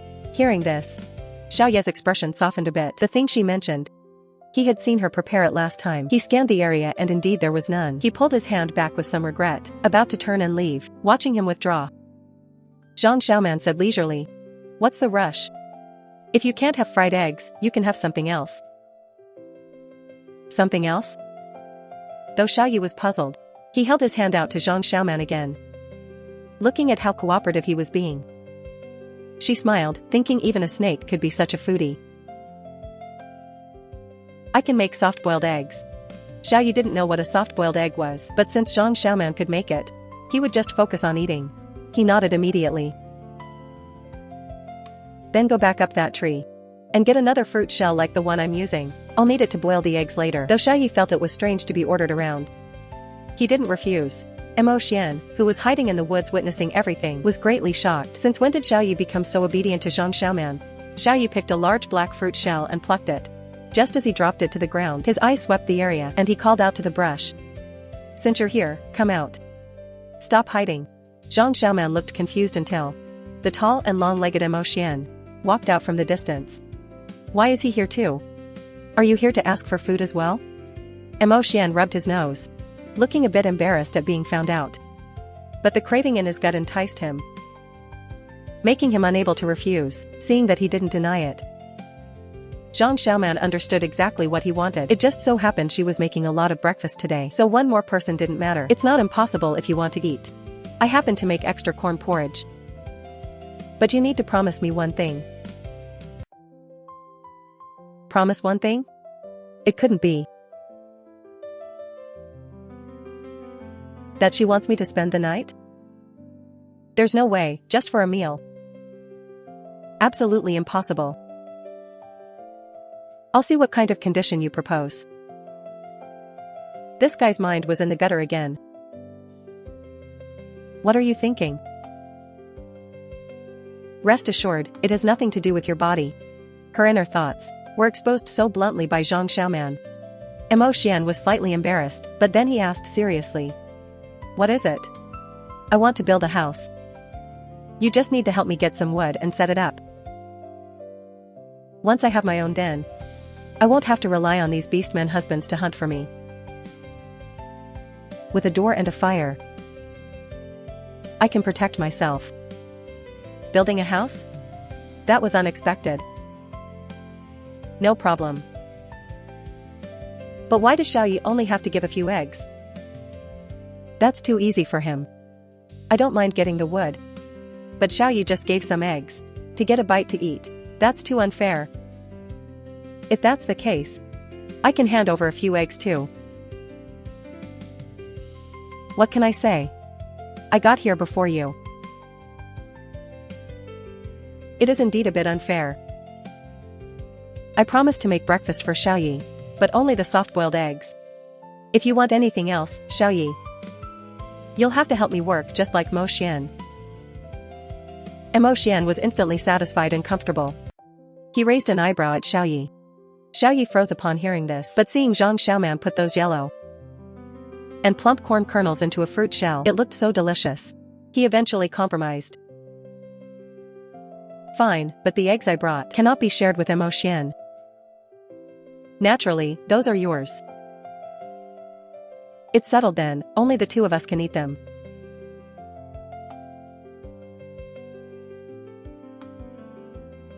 You can't help it, I'm the one who brought eggs today.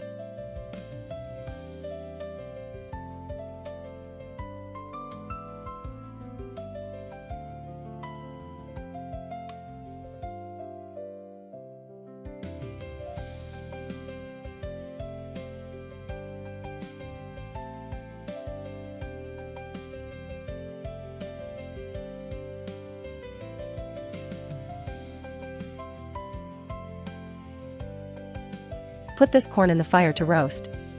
Make sure to flip it occasionally. Otherwise it won't taste good if it burns. The two men took the corn without a word and started roasting it over the fire. Mo Xian was wondering why Xiao Yi was so obedient. But as he started doing it himself, he found it all felt very natural. Zhang Xiaoman, meanwhile, was busy stirring the corn kernels in the pot to prevent them from sticking together. Once the corn porridge was almost done, she put the eggs into another pot of boiling water. After counting 360 seconds in her head like a dork, she scooped all the eggs out with a shell. While they soaked in cold water, she found 3 medium-sized wild fruit shells and removed the pulp to use them as bowls. Once the bowls were ready, she peeled the eggs, then added some seasonings and salt she had found earlier. After stirring, she handed one to Mo Xian. Without soy sauce, the flavor was still a bit lacking, but it was better than wild fruit. Seeing the golden egg that could leak yolk, Xiao Ye's eyes went wide.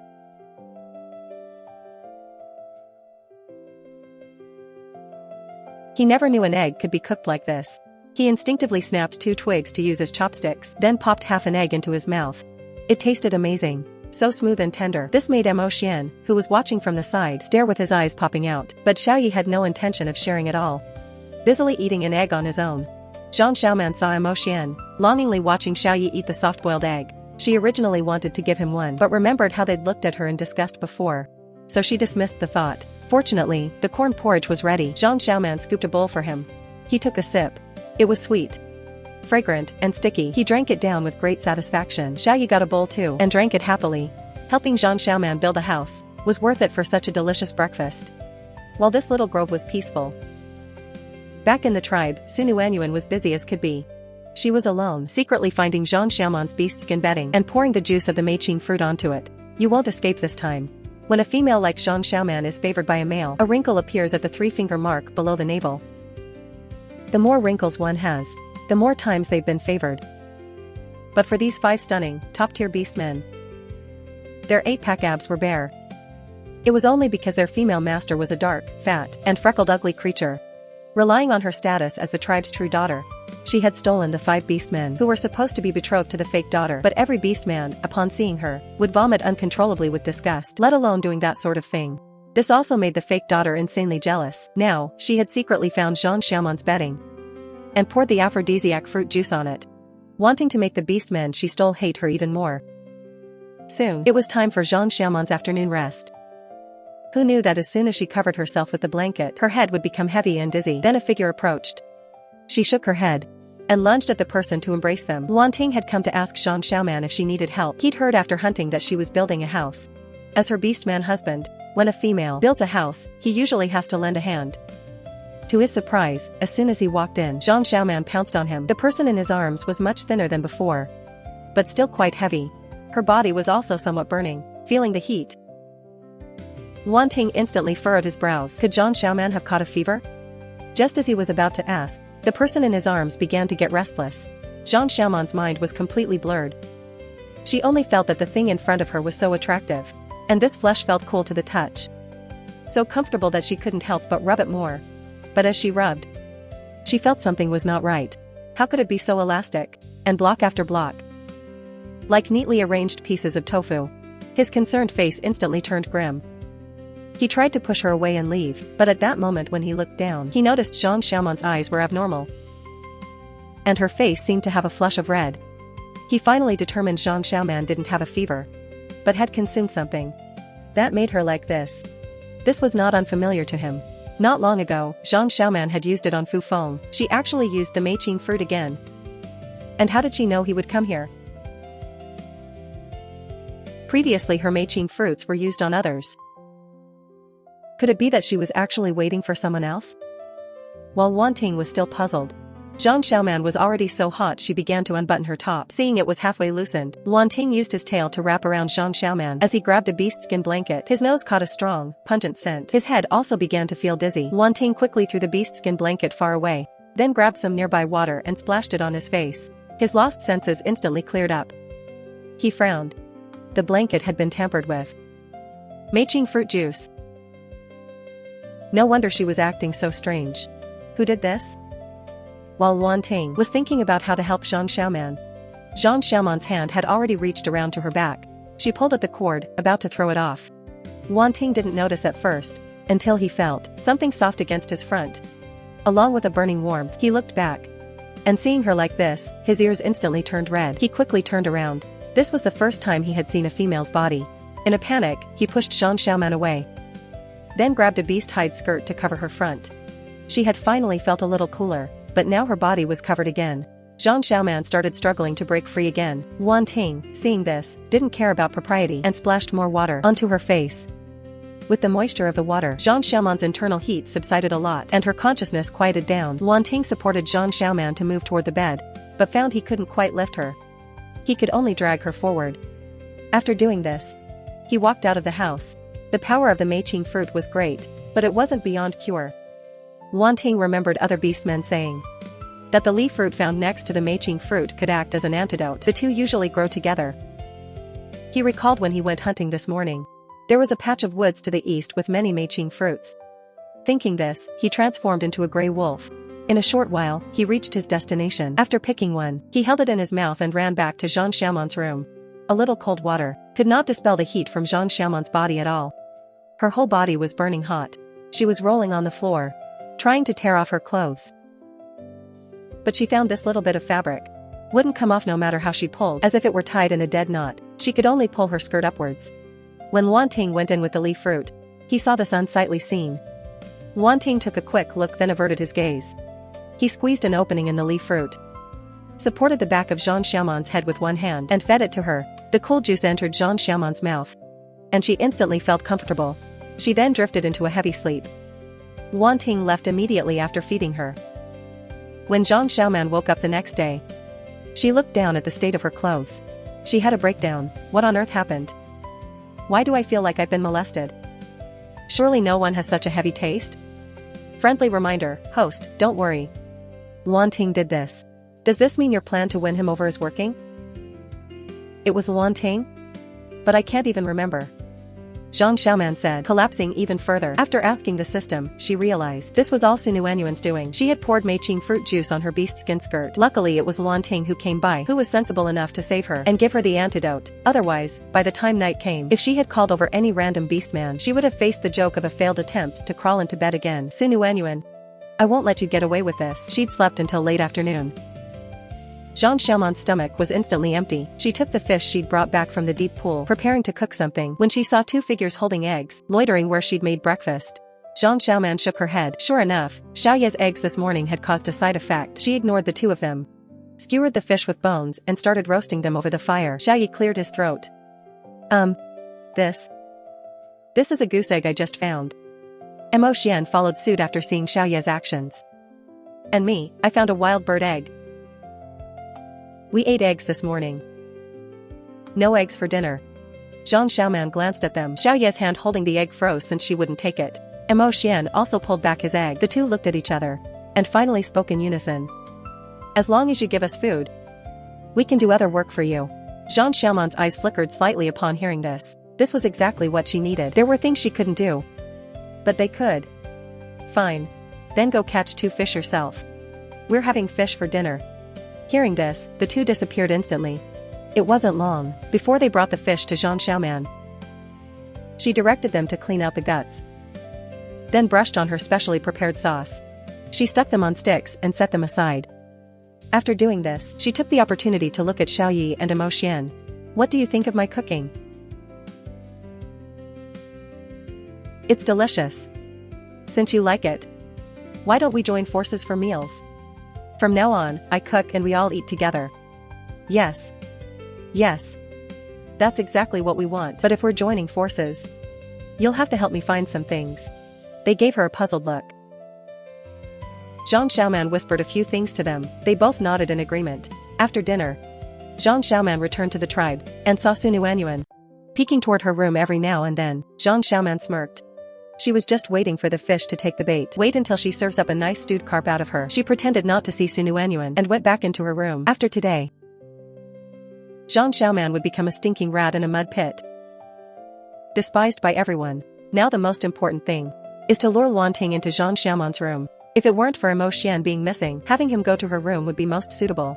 After all, if the same thing happens to a person twice, Zhang Xiaoman's reputation will be completely ruined. It wouldn't be bad to spark a scandal with Luan Ting either. Thinking this, Sun Yuanyuan quickened her pace. When Luan Ting returned from hunting, he heard Sun Yuanyuan call out to him. Luan Ting. Xiaoman was looking for you just now. She seemed to have something to discuss. Luan Ting was a bit surprised, but he headed toward Zhang Xiaoman's place anyway. Sun Yuanyuan watched Luan Ting walk away, the smile on her face deepening. She waited for Luan Ting to get some distance before following him. Darn it, why isn't Sun Yuanyuan back yet? I've been waiting for ages. I wonder who will come over. Luan Ting? Or someone else? Finally, Zhang Xiaoman's door was pushed open from the outside. She immediately got up and pulled the person inside. Luan Ting saw her anxious face and was about to say something but saw Zhang Xiaoman put a finger to her lips. Luan Ting frowned but remained silent. Zhang Xiaoman then suddenly put her hands on him. Cooperate with me a bit. I'm feeling a bit unwell because of that culprit today. Luan Ting, please help me. Sun Yuanyuan was hiding by the corner of Zhang Xiaoman's window. She raised her eyebrows triumphantly. She crouched down and quietly left the scene. Luan Ting had his back to the window and didn't know what had happened there, but a werewolf's naturally sensitive ears let him hear a series of faint footsteps. That should be the culprit Zhang Xiaoman mentioned. He gave Zhang Xiaoman a slightly surprised look. She seemed to have become a bit smarter. Seeing him look over, she said, I'm not doing anything. It's just an act. Just cooperate with me later. Luan Ting didn't say anything, just silently scanned Zhang Xiaoman's room. It was pitch black at night, and with the rustling sounds around them, the atmosphere of being alone together suddenly became a bit intimate. Zhang Xiaoman could only pray fervently that Sun Yuanyuan would come back sooner. Meanwhile, seeing her plan succeed, Sun Yuanyuan immediately ran back to the tribe to call people to watch the show. She was waiting for Zhang Xiaoman to humiliate herself. What should we eat tomorrow morning? Someone's coming. Sounds like more than one. Of course. She wished there were as many people as possible to see the spectacle. Only then would her plan be truly effective. She moved a bit closer to Luan Ting, reaching out with a vine to measure his body. They were very close. Luan Ting wasn't used to it, but knowing what Zhang Xiaoman was trying to do, he endured it.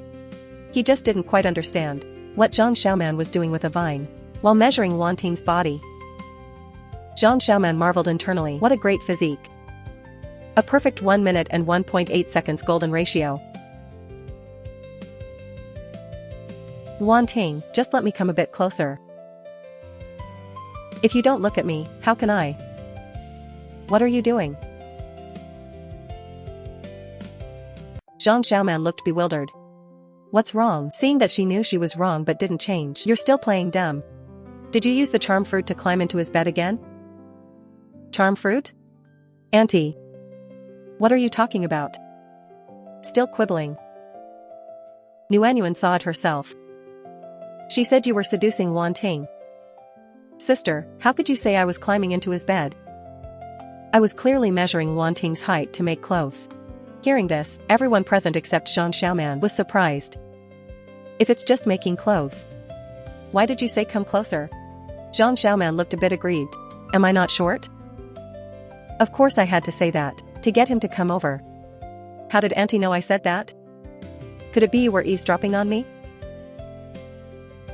Being pointed at by a young female and accused of eavesdropping. The elder's face was filled with extreme embarrassment.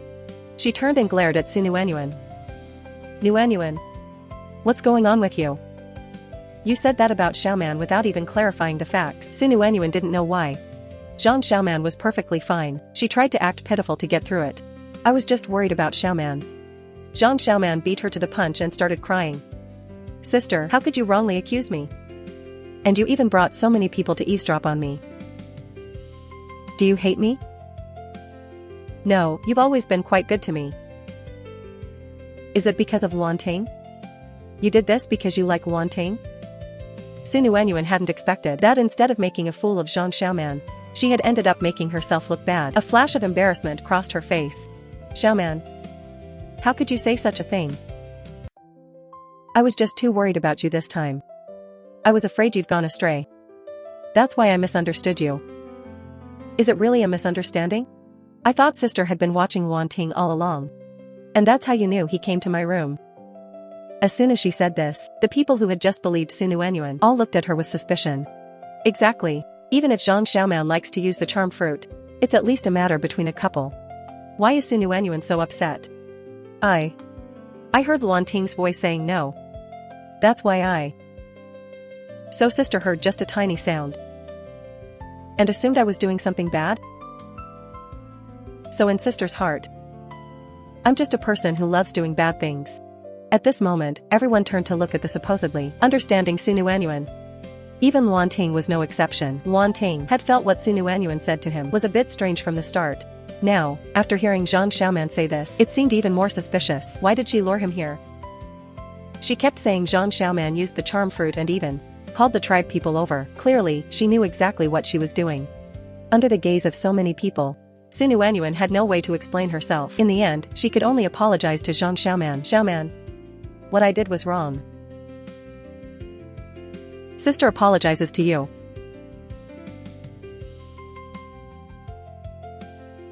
How satisfying. It's just a pity there's no evidence today to prove Sunuanyuan was the one behind the charm fruit. Otherwise, she would have shredded this white lotus's skin. Sunuanyuan bowed and waited for a long time. But Zhang Xiaoman didn't say a word. She could only repeat, Xiaoman, I'm truly apologizing. Can you forgive me? As long as sister doesn't blame everything on her little sister next time, your sister won't mind. Sunuanyuan was fuming inside, but she could only manage a stiff smile on her face. The spectacle thus dispersed with Sunuanyuan's apology. Zhang Xiaoman had a great night's sleep. She woke up the next day feeling refreshed. She ran a few laps around the deep pool. Fufeng was soaring in the sky, dragging his tail. She's so fat you can see her flesh even from the sky. But she really is running to lose weight. Zhang Xiaoman was completely unaware of this. After running, she hurried to her treasure spot. Xiaoyi and Mo Xian were already waiting there. This time, the two didn't bring any more eggs. Zhang Xiaoman, however, picked up some wild pigeon eggs. She chopped up some mushrooms, placed them on top, and steamed them. She handed the mushroom eggs to them. The two immediately began to devour them greedily. Zhang Xiaoman might be a bit ugly, but her cooking skills were truly excellent. She could make several variations just from a few eggs. Fried eggs, soft-boiled eggs, and now these steamed eggs. If she had oil, she could make even more delicacies. Luckily, she had these two laborers. Your task today is to get a wild boar. Not too big, just enough for the three of us to eat. Preferably a fat one, so we can get some lard. Hearing this, they both nodded without asking a single question. It's hard to make other things for breakfast. Wait until you bring the wild boar back. I'll make you stir-fried vegetables with meat. Those two gluttons. I'm almost at my limit too. There are no suitable stones. And no suitable wood. Oh right, I can make pottery pots with clay.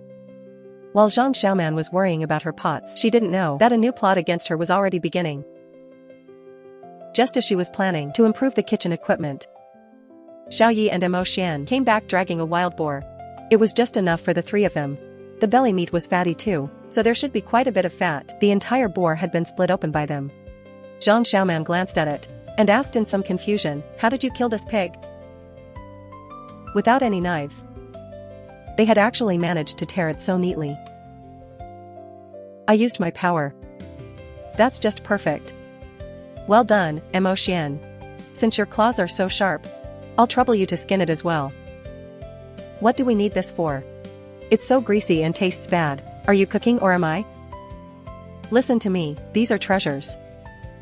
Mo Xian could only do as he was told. Seeing Mo Xian's frustrated expression, Xiaoyi had a face full of smiles. However, the next moment, Zhang Xiaoman instructed him, Xiaoyi, you process the internal organs. You're a snake, you understand them better. Xiaoyi's face instantly looked like he'd swallowed something foul. Big brother.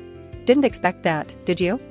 We're both in the same boat. The two dragged the wild boar to the deep pool. Zhang Xiaoman didn't stay idle either. Originally, she had planned to make stir-fried meat, but that wasn't very feasible now. She had to change her mind on the fly. She found a thin slate, washed it in the deep pool, and placed it on the stove.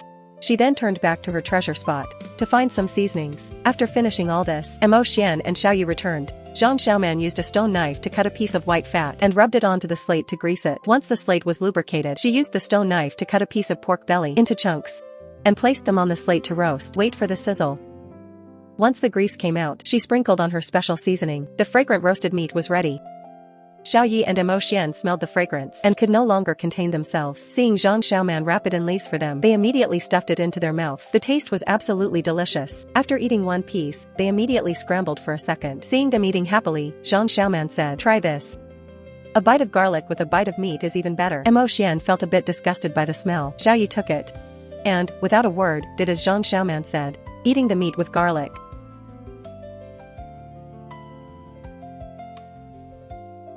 "This. Give me a few more pieces." Seeing Xiao Yi asking for more garlic, Mo Xian stopped caring about the strong smell and also took a bite to eat. The two of them finished it all, a bite of garlic and a bite of meat. They breathed on each other and were both thoroughly disgusted. Ha ha ha ha. "I told you to eat it." The two wanted to say something to Zhang Xiaoman, but thinking how delicious the meat was, they endured it and went their separate ways. Zhang Xiaoman laughed for a while and then started rendering lard. By the time she was done, it was almost noon. She hit the oil well and was about to head back to her room for a nap. Unexpectedly, just as she reached the village entrance, she encountered Lanya and a group of people from the tribe. Even her few husbands were there. "Xiaoman, you'll be making the meals for the tribe from now on." "I'm not doing it." "What right do you have not to? Other females all cook." Zhang Xiaoman. "There's a limit to laziness. This is what father said. Besides, the tribe people all say your cooking is delicious. You should be happy instead." "I don't have time." "No time for what? To lose weight, brother? Don't you want to see your sister become better? How long does cooking take? How much of your time can it really take? Besides, the other females in the tribe can come and help." Yes, we will definitely help." Cooking for herself was a pleasure. But cooking for hundreds of people meant being a free nanny. It was thankless labor. "I wouldn't dare." "Humph. That won't do. Look, I have so much fat. It won't work if I don't exercise enough. This fat definitely won't come off. Besides, brother, I'm a married woman now. Being married, I have to focus on my own little life first, right?" Xiao Yi, standing to one side, also frowned as he listened. Glancing out of the corner of her eye, Zhang Xiaoman was frantically winking at him, telling him not to speak. "If she goes to the tribe to cook, I won't have anything to eat." "Forget it, I won't say it." Hearing this, Mo Xian's expression also changed slightly. He deliberately glanced at Xiao Yi. Seeing him remain silent, he tactfully didn't speak either. Let them misunderstand. As long as there's food, it's fine. As for Fufeng, he looked indifferent, sleeping nearby with his eyes closed, and Luan Ting wouldn't say anything either. "Even so, you're not even sleeping with your husbands. It won't affect anything." Asking Zhang Xiaoman to cook was something father had proposed himself. Now that he was being rejected by Zhang Xiaoman, his expression was quite unpleasant. "Who says so? Xiao Yi and I are doing great." The beast men were instantly shocked. Su Zhao let out a low snort. "Unless you two sleep together tonight." As soon as he said this, the expressions on everyone's faces were incredibly varied. You should know that Xiao Yi was famous for his wild nature. Getting him to sleep with Zhang Xiaoman was harder than reaching the sky. Zhang Xiaoman was also startled internally. She hadn't expected this pig-headed Su Zhao to say that. She felt she was now in a difficult position to back down. When Xiao Yi heard Zhang Xiaoman say that, his face was a mix of disgust, embarrassment, and hesitation. What exactly did Zhang Xiaoman mean by saying that? For a moment, he fell silent. Hearing Su Zhao say those words, Su Nuanyuan was overjoyed. Zhang Xiaoman was definitely going to make a huge fool of herself today. Mo Xian had been watching the spectacle from the side, hardly expecting the blame to fall on Xiao Yi so quickly. He hastily backed away a few steps, afraid Zhang Xiaoman would notice him. He looked at Xiao Yi with some sympathy. "Brother, what are you going to do?" Luan Ting was also a bit surprised. He could clearly feel that Zhang Xiaoman had improved over the past few days. Why was there a hint of disappointment in his eyes now? Fufeng was naturally just watching the fun. His eyes held both disgust and schadenfreude. However, Zhang Xiaoman was already having a major headache. If Xiao Yi didn't agree, she'd be in trouble. Thinking of this, she could only brace herself and give Xiao Yi a look. In fact, through their interactions over the past few days, Xiao Yi's dislike for Zhang Xiaoman had faded somewhat recently. although he still found her fat body a bit hard to accept. For the sake of that delicious food, she was just barely tolerable. But what was with Zhang Xiaoman's look? She was raising her eyebrows and winking at him, with her eyes and nose all bunched together. It actually made him a bit nauseous. He looked away, wanting to ignore her, then he suddenly noticed her hand making a gesture like holding an egg. It was a hint that if he didn't agree, there'd be no food for him. Xiaoyi, he hadn't expected that he would one day be threatened by Zhang Xiaoman. He hesitated for a moment. The next second, Zhang Xiaoman pointed at her animal skin skirt. This wasn't unfamiliar to him. She was telling him to just pretend for now, because when he was naked last time, that's what they had done. Thinking of this, he remained silent. Brother, how can you let Xiaoman say that? Since Xiaoman is unwilling, then let's forget it. With Su Nuanyuan as a comparison, Su Zhao felt even more that Zhang Xiaoman needed proper discipline. No, we must discipline her. Since she's not, then come back and cook. Stop being lazy. Some females in the crowd had already started laughing. Zhang Xiaoman glared at Su Zhao. Who says it's not working? We're sleeping together tonight. Xiaoyi, isn't that right? Su Nuanyuan let out a quiet scoff in her heart, waiting for Xiaoyi to come out and shut her down. Unexpectedly, he didn't say a single word. A female nearby who admired Xiaoyi laughed loudly. Xiaoman, look, Xiaoyi didn't even make a sound. Why must you humiliate yourself? Not speaking means he doesn't agree. Or it could be because he's shy. Since Xiaoyi didn't speak, Zhang Xiaoman took it as a silent consent. Otherwise, with his temperament, he would have left long ago. He probably just couldn't bear to lose face. That female's face instantly turned red. Still unable to believe it, she looked at Xiaoyi. Xiaoyi only wanted this matter to end quickly. He gave a soft grunt and turned to leave. After a few steps, he realized Zhang Xiaoman was still where she was. He glanced at her.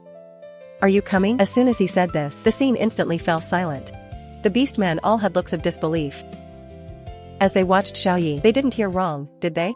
Xiaoyi actually waited for Zhang Xiaoman, and even told her to follow him. Hearing this, Zhang Xiaoman almost choked. She only wanted him to cooperate with the performance a bit. He didn't have to be so outstanding. However, she still quickly followed him. Once they were out of the tribe, thank you just now, Xiaoyi. No need. I just don't want to go without food in the future. We're each getting what we need. His tone remained a bit cold. Although Xiaoyi hadn't contradicted her, this didn't mean he agreed to the request of sleeping with her today. The tribe people were all waiting to see her sleeping with Xiaoyi. So tonight, she had to convince Xiaoyi to stay with her. Thinking of this, Zhang Xiaoman stopped. Xiaoyi, can I sleep with you tonight? Don't worry, I promise I won't do anything to you. Hearing this, Xiaoyi also stopped. He glanced at Zhang Xiaoman. Didn't you say we have to put on a show for them? How will they know if you don't come over? Does that mean you've agreed? If you're in such a hurry, I'll make you some snacks. Xiaoyi, walking in front, originally hadn't shown much reaction, but when he heard there were snacks, he stopped. What are snacks? It's a secret. You'll know tomorrow. Zhang Xiaoman couldn't tell him directly. Otherwise, how could she ask him to be more accommodating later? Zhang Xiaoman followed Xiaoyi for a distance, until they reached a cliff. No way, we have to climb up?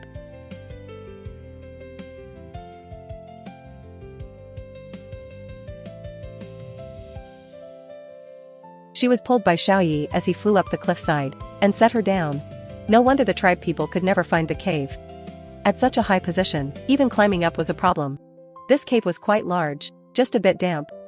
She glanced around. There was only one bed covered with animal skins. Licking her lips, she asked, "Where will I sleep tonight?" As long as you don't act up. Anywhere is fine. There aren't any bats in this place, are there? With such an environment, how could she dare to act up? It'd be lucky if she wasn't scared to death at night. Don't worry, I'll definitely behave. I won't bother you one bit. That sounded quite pleasant. For some reason, Xiaoyi felt a bit strange in his heart. Wasn't it either trying to please me or fawning over me before? This cave truly provided shelter from wind and rain, but he couldn't stand how cold and damp it was. She had to get more firewood before it got dark. I'm going out for a bit. Don't say I didn't warn you. It's often around here. But I really need firewood. I want to get some firewood. It's too cold in here. I'll freeze to death without a fire while sleeping at night.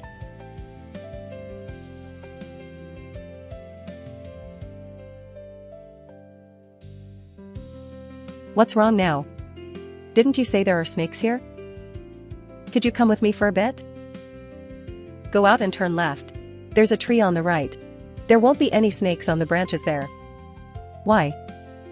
This cave and its surroundings are all my territory. Other snakes wouldn't dare approach. Fine, you're the boss. I love you, yeah. If it was love to me, I won't take a time or sh*t. What is that? Say goodbye.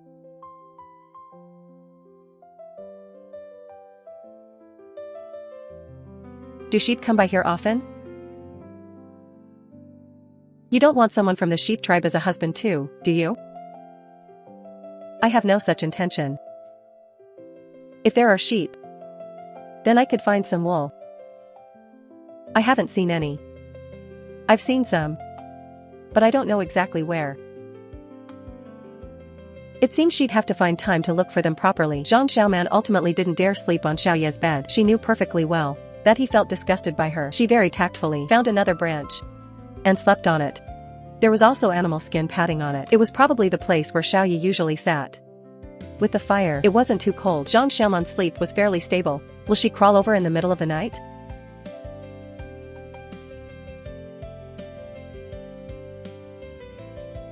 After waking up the next day, Zhang Xiaoman was brought down from the cliff by Xiaoye.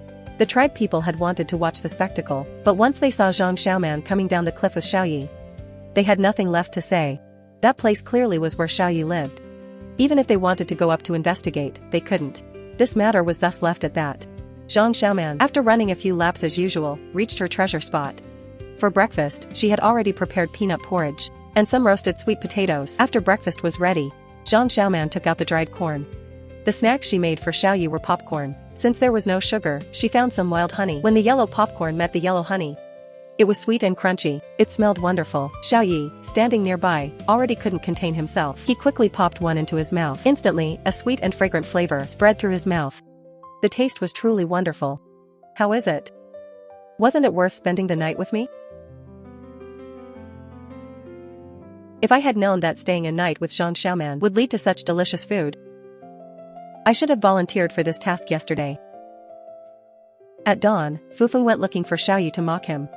But instead, he saw Xiaoye holding a pile of yellow, golden items and eating them. The aroma made him instantly dazed.